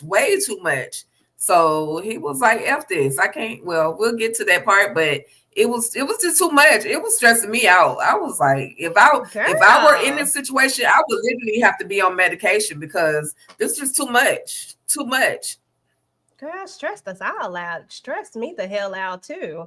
Tamika, did this stress you out, boo? Yeah, I was over it. As much as I wanted to try to understand, you can't make sense out of nonsense. And then for this, the audacity for me of her saying, you don't give me a reason to stay. Like, bitch, what? And Tika said it. Tika was right. This will turn a good guy bad. I have seen it live and in living color. Yes, it happens. And I was so pissed off at her about that. I'm like, how you gonna try to turn this? And you the one that done went. You the one that done did wrong, and then you trying to turn this and make this about and make him wrong. That's what gaslighting is. She came in the house and immediately started gaslighting this man. And all he did was say, hey, how are you? Glad that you're back home. Right. And she immediately started gaslighting him. And wasn't even a good liar. And threw Deborah in here like, oh, she says this happens all the time. And he was saying it back to her like, Deborah told you this happens. He was giving her chances. Okay, gave you a chance to go ahead and get it together. Then now she's going to walk out and leave him. I'm like, girl, what is you looking for? You had a good man, and so now he done left, but it's exactly what Tika said. This is where this good guy goes bad, because he ain't finna do, now he finna try to be something that he not, right?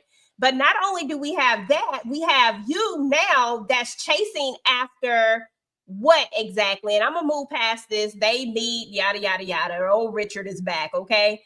I want to get to this part right here because 6 months after we meet him, all of a sudden now we're going to meet the parents, and now all of a sudden we want to be engaged. Like, did you just want somebody to you just wanted a ring? Like, did you just want to be married? Like, I don't understand. Like, did you not want the part that comes with the love, the care? You cannot tell me that this man was giving her any of that, because the person who we meet, like when we really get a little bit more of him, says absolutely not, y'all. Absolutely not. But let me move to this part right here, y'all. Okay, so we gonna move past that. We know he turned into Playboy Tyrell and did all the things, but let's get to the friendship part right here. We go back and we see our friend, right? You never even told your friend, not even, because the first thing I'm doing, I'm be like, look, girl, he done put a ring on it. She don't even know that you're dating this man, and she doesn't even know that you're engaged at all. Do you really want to marry this man? Are you really proud of this? Kay, your thoughts? She came in here with the BS gaslighting already. First of all, you hid your ring. When you hide something, you know that it's something that you're not supposed to do. If you don't want people to know something, that's when you try to hide it because you're already shameful. Then when she told her that I'm seeing this guy, and then engaged, oh, well, see, that's why I didn't want to tell you. That's why I didn't want to tell you. No, you didn't want to tell her because you're dating the guy that she didn't want. Number one. Number two, you know there's no emotional connection with this man. He just has money and wanted to marry you instantly. Miss, you want the commitment, but not the love part that comes with it, so that you can keep that wall up, is what you wanted. And now you're getting mad at her saying, I told you so. She's not there to say, what's wrong with you? Why would you do that? Why would you go after my leftovers? You don't even know this man. She's only going to reflect back what you're already thinking. And you just didn't want her to say that part. So you went and gaslight her. Well, see, you always be negative. Shelby, you're the negative one. And you always going to have something to say. And that's why I didn't want to. And I deserve to be happy too. But shut up. You ain't even happy. You just wanted, you didn't even think about marriage until she got married. And she actually loves her husband, and he loves her back. And I can't say the same for you. Okay. And we just talked about that, so we don't even have to go through that. Tika, so we get to a moment where Shelby decides she's gonna call up she gonna call Tyrell up, which I don't know why you calling Tyrell, because leave Tyrell the hell alone. You already done turned him into what you done turned him into. But old girl answers his phone. This is something that is very different from the book too, but we'll talk about that at some other point when we get ready to read, when we talk about the book version. But Richard finally shows us his true colors. What you think about Richard? Richard said, "Mother is hungry." Listen, no, put on I was not shocked by anything that Richard did. Like, he bored the hell out of us when he and Deborah had that dinner. So I wasn't looking for nothing from him. He looked like a mama's boy, act like a mama's boy. He was giving mama's boy. Shout out to Miss Gladys, Zach mama from Zatima. That portrays mama. I really, it didn't surprise me. He was a whole red flag when we first met him. And shout out to this chick that hung up on Shelby when she called, like, because he had her listed in the phone as her. And, because once upon a time she was her. And now, she ain't nothing. Click, the number you have dialed has been temporarily disconnected. Don't call me no more. She hung up on him. But yeah, I didn't really have a lot on Richard. He was a mama's boy. It was given, I probably could have slept with my mama back in the day. So yeah.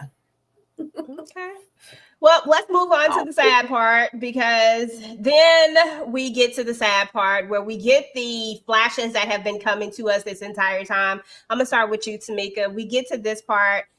We see that there was a conversation that Leonard had with his friend when he came to visit him. Just like Shelby was having a conversation, Leonard was having a conversation, and he knows that this isn't his friend. Like, this just isn't him, that he wants to be a one person. He wants to be a one man, a one woman man. Is that how I say one woman man? Yeah, I think that's right. A one woman man.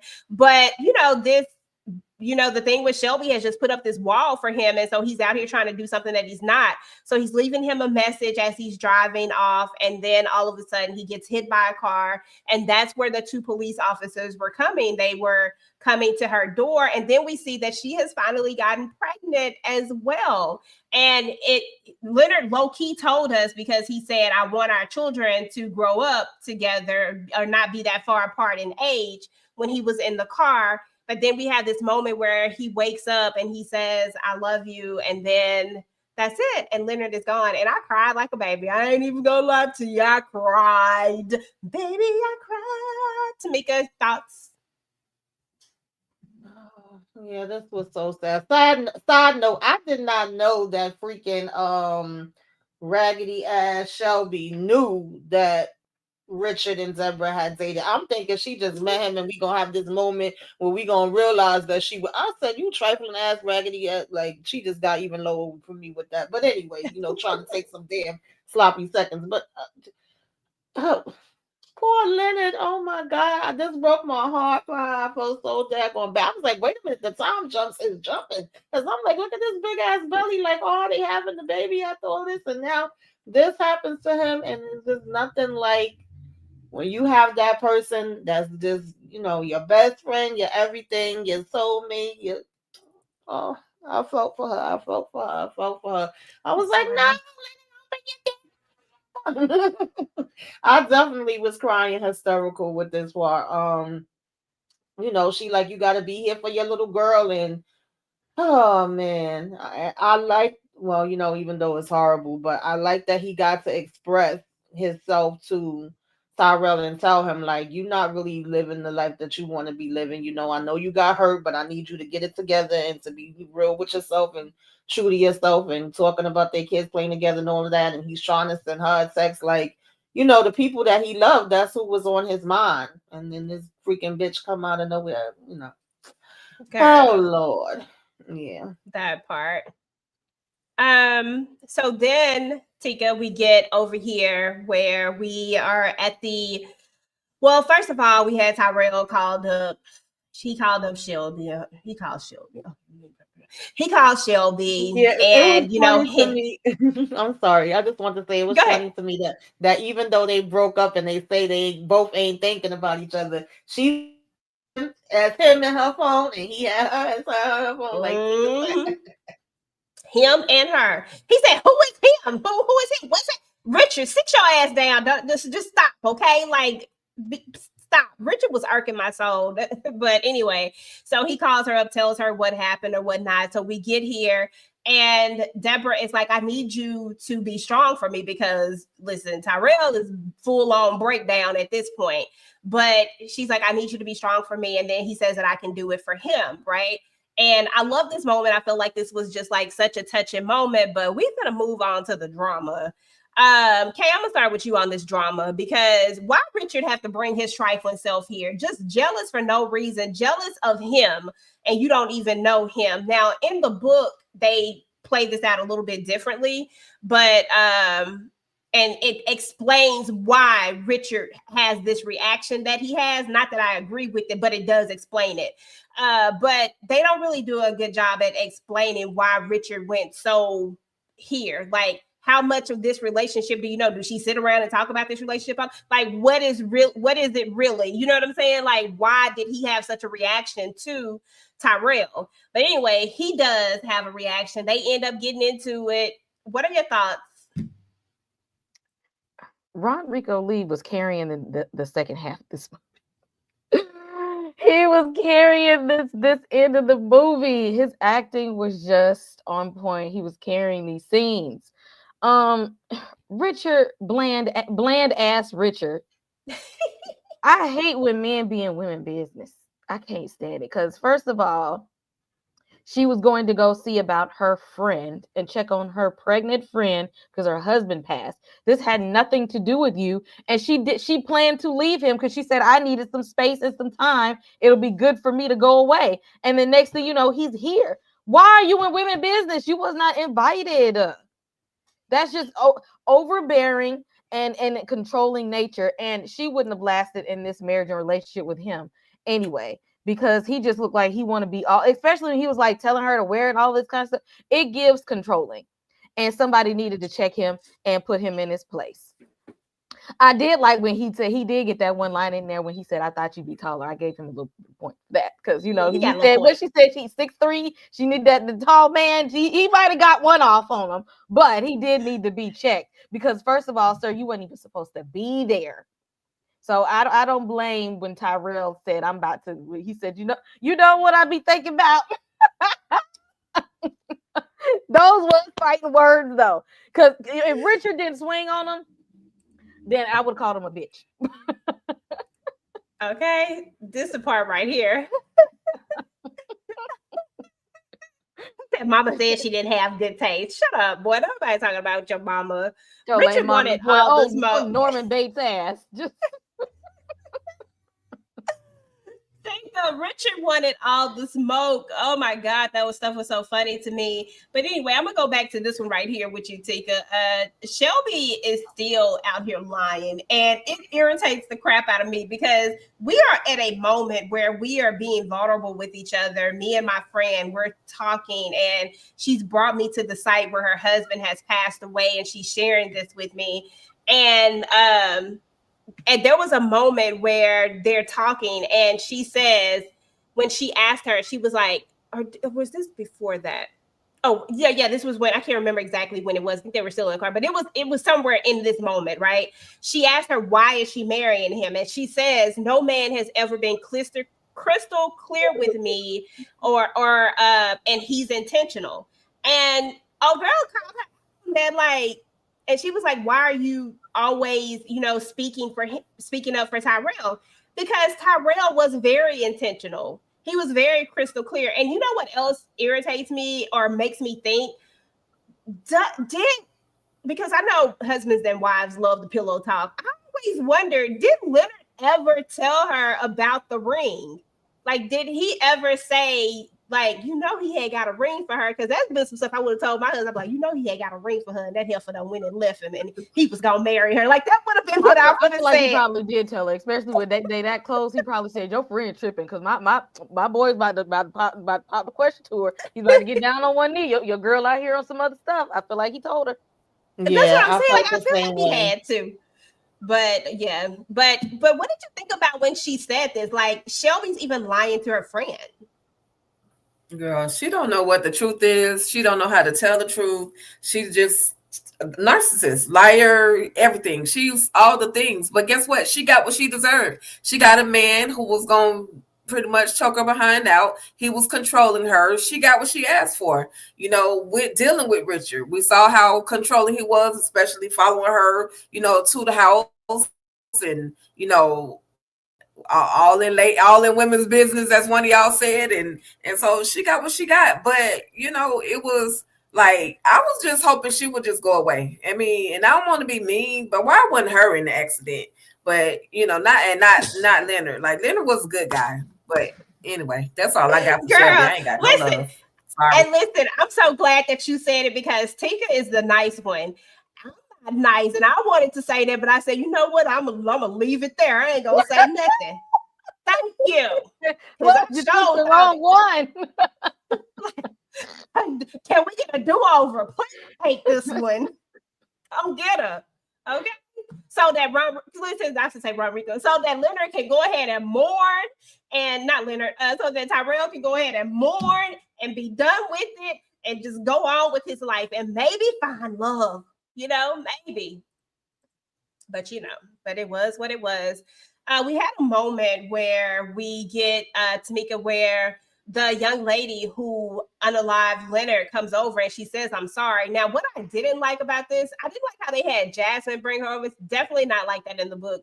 But I didn't like how they had Jasmine bring her over. I thought that was so weird that Jasmine would bring her over there. I kind of got what was happening, but yeah, I don't know. I feel like I probably would have cussed her out too. I mean, she was better than me. She would have got cussed out.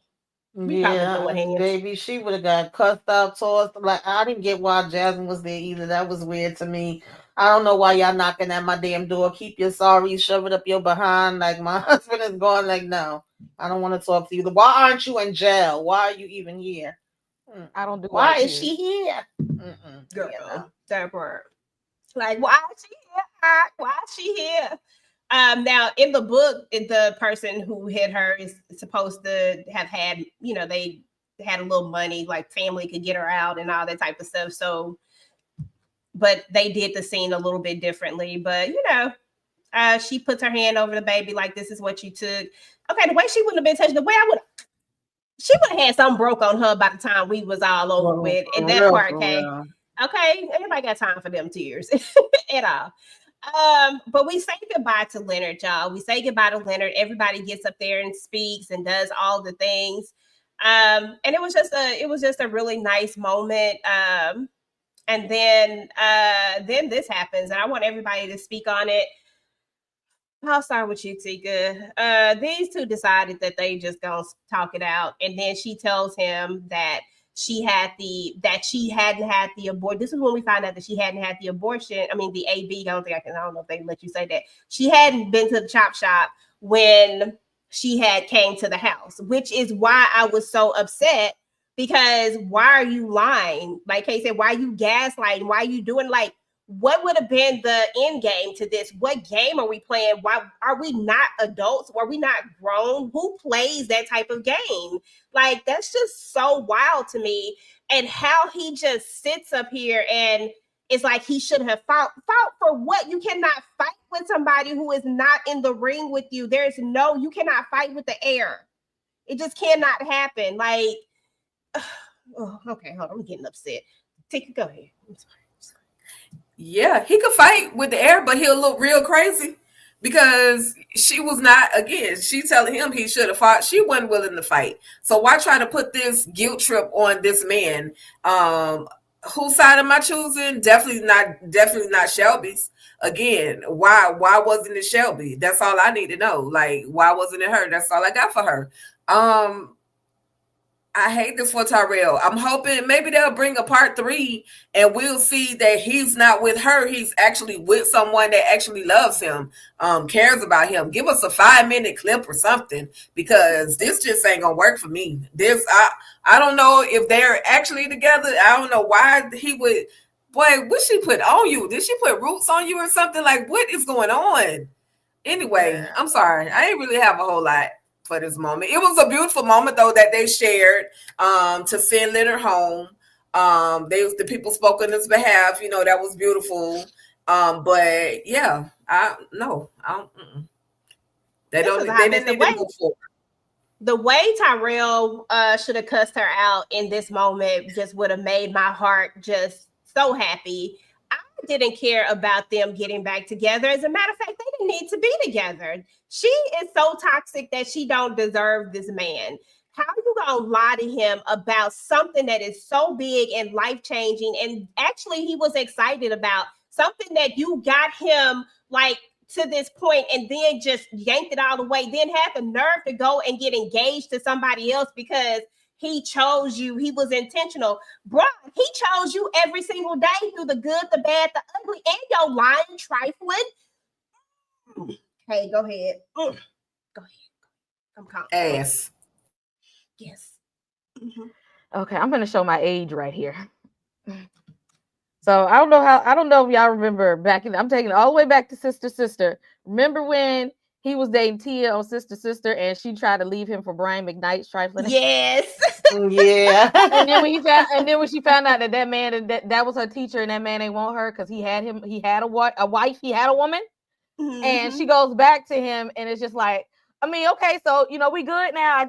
I was just I was tripping for a little bit, I was tripping, but me and you we locked in, right? And he was like, I'm glad you noticed, but I see you had to do what you had to do for you, so I'm about to do what I need to do for me. So I holla at you. I needed him to do the same thing right here. I needed him to go ahead and say, you know what? Thank you for telling me. I'm glad you went out and saw what you needed to see. Now I'm about to do the same. Okay. I ain't finished seeing what's out there yet. I got a little bit more thought and bopping to do. Okay, about to go out here and just be a whole thought. I'm still out here thought. Okay, because these women, they is liking me. Okay, they is they is liking your boy. Oh yeah, he had a roster. Okay, he's like, I ain't ready to give up my roster just yet. Just because you realized that I was a good one, I'm not done yet. Okay, I need to go do me for a little while. That part. Tamika, what are your thoughts about this tragic ending? More than one way. R.I.P. to my boy. I'm glad he got a good send off, and I'm glad that they was able to be here for Deborah. But other than that, I don't give a damn. You know, I don't give a damn about no damn Shelby. Okay, he should have said, "Bitch, have you been for therapy? That's where I need you to go next." All right, that's the only thing I want you to talk to me about is you seeing a therapist. I would not have been saying if I should have fought for a damn thing, I should have fought for you to be in therapy. The only conversation they needed to be having. But yeah, we auntie and uncle. Oh, little sweet baby. I'm so bad Little is not here. Little should be here. Okay, I'm with Tika. She could have went. Okay. I'm just like, I'm so disgusted with her. No, ma'am. That wasn't good enough. She needed to come with more than that for me. I'm sorry.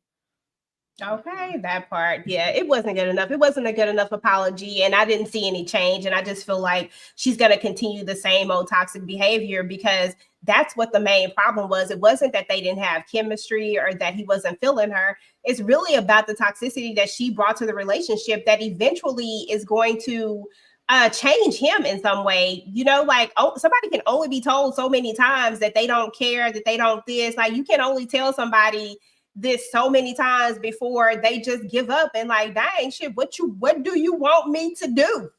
Like, I just didn't get it. I didn't like this ending. I don't think that Shelby was a good person at all. Like, maybe she was at some point, but as far as in this relationship, I feel like she had moments. Because even in her friendship, I feel like her friendship, like Kay talked about it for a minute, where we know that Deborah's character is going through something, and whether she knew about it or not, the fact that you don't know about it is a problem for me. The fact that you don't know that your friend has been battling this, but yet when you had this issue, the first person you called was her and she listened to you. And even though knowing that she wanted exactly that's what she was trying to get pregnant, and you are pregnant and she's listening to you vent and allowing you to vent and allowing you that space to lean on her when she's going through something herself, the fact that you're not able to pick up on these things, even if she hasn't told you yet, the fact that you should know that we learned from the beginning that the one thing that she wanted was to be a mom. We learned that from the first date with her and Leonard. How does your best friend not pick up on that or know that? I just feel like she was not a great person. And I don't think that this was a good match for him. And, you know, it's I think it's ironic that for the first time, I feel like, maybe not the first time, but for once we're having this conversation and it's in reverse. And it's not about a man being the toxic one, and it's about a female being the toxic one, because I think this was definitely a good example. Those are my final thoughts over the episodes. Overall, though, it was a really good watch. I enjoyed it. And I would love it if everybody would read the book and, you know, we could come back and we could talk about this. We could talk about the opposite side of this, like the actual book version of it, because I think it has lots of good conversational pieces on it as well. Tikadushi, what are your overall thoughts? Overall thoughts, it was a great movie, but for anybody that's looking to, you know, check it out, or part 1, part 2, just know that part 1, in my opinion, was a little bit slow, but keep watching, because when you get to part 2, all of the pieces are gonna kind of be put together. So just keep watching it, and you know, you'll see that in the whole, Friends and Lovers part 1 and part 2 was actually a great project that they did, and that they put together. The casting was perfect. All of the characters, they played their roles, even down to Shelby. You know, we love to hate Shelby at this point, but ain't no love in it. There's just a lot of hate for Shelby right now. But if you watch it, you'll understand. And so that was pretty much it. I absolutely recommend that. What they say, 10 out of 10. I recommend that, y'all take the journey and check out Friends and Lovers Part 1, Part 2. And then I'm sure, like EJ said, the book situation is going to be coming soon. So I guess I got to read the book. I'd rather watch the play, though, but I'll go ahead and read the book because EJ said it. But I'm here for it, though. Seriously, I'm here for it. Yes, I think it'll be a great conversation. It'll be our first book club book that we read is Friends and Lovers. So if you haven't already got your copy of Friends and Lovers, go ahead and get your copy of Friends and Lovers. I'm a Audible girl myself, so I'm not going to get out there and read them pages, but I'm definitely going to go back and re-listen to it so that we can come back and have a conversation here. So I'll put a post up about it and let y'all know what the book is and when we'll come back and have the conversation about it. Tamika, overall thoughts over this project? Yeah, I loved it though. I was laughing, I was crying, I was having all of the emotions. I want the toss, Richard. I want the toss Shelby. So yeah, they did what needed to be done because they got all the emotions out of me, and I definitely enjoyed it. I hope they make some more of his books into movies. I would be here for it, and I'm going to try to go back and reread the book because it's definitely been a long time since I have. Yes, please, because we got to come back and we got to have the conversation about this book. Because the book, when I tell you that, we got to come back and have the conversation. So different. I mean, you probably gonna have the same feelings, but just different. Kay, overall thoughts, boo. Yeah, I definitely recommend it. I like the first part. I definitely like the second part more. But I mean, if I would have just watched the first part and that was it, I thoroughly enjoyed that as well because it gave us the dynamics of how these couples looked in their beginning dating stages and showing where all their insecurities and where all of their traumas started to come out at, and whether they were willing or not to grow out of those to be better people, or whether they were just going to sit in them and be toxic. So I think that's what we got from the first part. But I really liked it. If you want a good, well-rounded love story that's not wrapped in a bunch of foolishness and character tropes, and that is very heartfelt, well-written, well-acted, go watch it if you have not. Absolutely. I think it was a really, really good watch for sure. Okay, ladies. So what y'all got going on y'all channels? I know Tamika, you have your. Are y'all still doing sisters? I was trying to get through it because I know y'all have sisters. Are y'all? Is it over? Yes, I'm about to hop off and go do sisters right now. Okay, so sisters coming up for Tamika, y'all. So make sure that y'all head on over to her and Candy's live if you're watching sisters. And we appreciate you, Tamika. I know you got to jump off, but we appreciate you. Kay, what you got going on your channel? Of course, you're welcome. Get the book. We got to come back. Yes. Let's see. Recapping Stranger Things season 5 starts next week. Recapping season 4 this week. The whole playlist of Stranger Things is there. So recap with us so you can be ready for season 5. Also tackling Welcome to Derry. And I will be hopping on for Force this week. Yes. Yay. Guys, if you are not subscribed to Kay's channel already, please go ahead and head over to Kay. Yes, she does have some horror stuff over there, but she also has a lot of other stuff other than horror as well. So please head on over there, and I promise you guys will not regret it. She does an amazing job. So there's that. And of course, my girl Tika Dushi, what you got going on All Things Ruthless? I know you just did the Oval. Girl, my husband had me watching, and I hadn't even finished the other episodes. Well, you better catch up, y'all. Catch up, EJ. The Oval. I don't know what the hell happened with Tyler Perry. I don't know what they stuck in his arm to make him write better. This whole season for season 6, it has amped up all the way. It's on some whole other type of levels. It's worth watching. So that was my latest recap on All Things Ruthless. And I've just been doing, focusing on doing as much of the Oval that I could. And then, of course, I'll be back with the Talk That Talk side of everything. We'll be doing All's Fair tomorrow night, and then Force on Friday. And then I'll let EJ I'll let EJ tell the rest of what we have going on, but that's pretty much it. And I'm enjoying doing both, you know, managing to put out content for both, you know, channels. And we also have the Instagram channels or the Instagram pages. So y'all can follow us at Talk That Talk Media on Instagram. You can also follow me at All Things Ruthless on Instagram, Tika for real or Tika Deshawn for real on TikTok, because I get over there and get silly sometimes. And then my regular page, Tika Deshawn. Sometimes I get confused and post stuff that's supposed to be on one page and it end up over there. So, you know, that's pretty much it. Just living life and enjoying all of the things. What about you, EJ? The master of a lot of everything, okay? Girl, so listen, I dropped the ball, my people. I'm so sorry. I apologize. I was supposed to get this video out about who the sniper was. I was trying to get it out, but y'all, I've just been busy. I ain't even gonna lie to you. I got a lot of stuff on my plate, and I just did not make it back around to that video. So if they do not tell us who the sniper was on this next episode, I will still do the video. If they do, then I apologize. And just, y'all know, I gave y'all about 20 some days worth of family business content.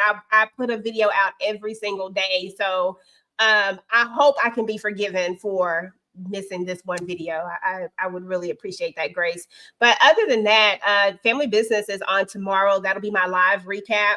And then on Friday, of course, we'll have Power Book 4 Force. And then on Thursday, also, we'll have All Is Fair. We'll be talking about that. Tika and I'll be talking about the Talamasca on Monday. This is going to be the last episode. Oh, and it's also going to be the last episode of Married at First Sight. We get to finally see what these raggedy couples decided to do. And then we're also gonna have another movie night. And honestly, I don't even think we know what the movie is, but you know, but we gonna see, okay? But of course, we'll have our movie night on Monday, and then on I think that's it. On Wednesday, we do hope to have our reaction video up this Wednesday. We did not get it up this week on purpose. We didn't put it up on purpose, but we are hoping to have it ready to go for next week. So that will be Welcome to Dairy, episode 3. And then Interview with a Vampire. I can't remember what episode it is, but we hope to have that one up as well. And then we have a review of Interview with the Vampire episodes 4 through 7. So we're trying to get through season 1, because all of season 2, we did nothing but reactions. But season 1, we kind of, we was just testing out the waters in season 1. So definitely look out for that. That should be coming up within the next week. If not that week, it'll probably go over into the following week, but those are the next few videos that we'll have out. So guys, we appreciate y'all so much for coming to hang out with us. We appreciate everybody who's been rocking with TDT, Talk That Talk. We appreciate y'all. We're trying to grow our channel over there. This is our collab channel, Tika and I. This is our baby, and we're having fun doing it. And it's been fun doing all the things and working with my girl and having all of our guests that are coming through. Like, we're excited about the guests that we have, and everything has been a vibe. Everything has been a great conversation. So hopefully we'll have more of those conversations. And we do have our Patreon, guys. If you like to see our full reactions, all of the foolishness that goes down in those reactions, then you can definitely head on over to Patreon and consider becoming a member over there. We actually put those out early. So actually our Welcome to Dairy stuff is already out over on Patreon. It's just not up on the YouTube channel yet. And then there's the Discord. Make sure you join the Discord. I try to get up in there, but sometimes I don't always get in there. But of course, if you guys were in there and you were talking, then I'm gonna be right there. So please come on and head over to Discord. We will be starting our book club up for sure. And I am pretty positive that the first book is going to be Friends and Lovers. So I'll post that and let you guys know when we'll travel back to do that live. I want to try to give everybody like a month to read the book. I know we probably don't need that long, but I do want to give everybody that time because I know everybody has stuff that they're doing. And then we'll come back. But the book club is a free book club if you just want to read books and talk about it with us and just, show up to the lives and stuff. So definitely come and hang out with us there. And then other than that, I think that's all we got going on. Again, we appreciate you guys. Thank you to everybody in the chat that came through. Again, if you're watching this on the replay, please make sure to drop down in the chat and say hashtag replay squad and let us know that you came through. Let us know what you thought about this whole entire Friends and Lovers. Let us know what you thought about Shelby. Did you feel the same way that all of the panel felt about Shelby, or were we missing something? Go ahead and let us know, and we will talk to you guys later. Peace. Talk that.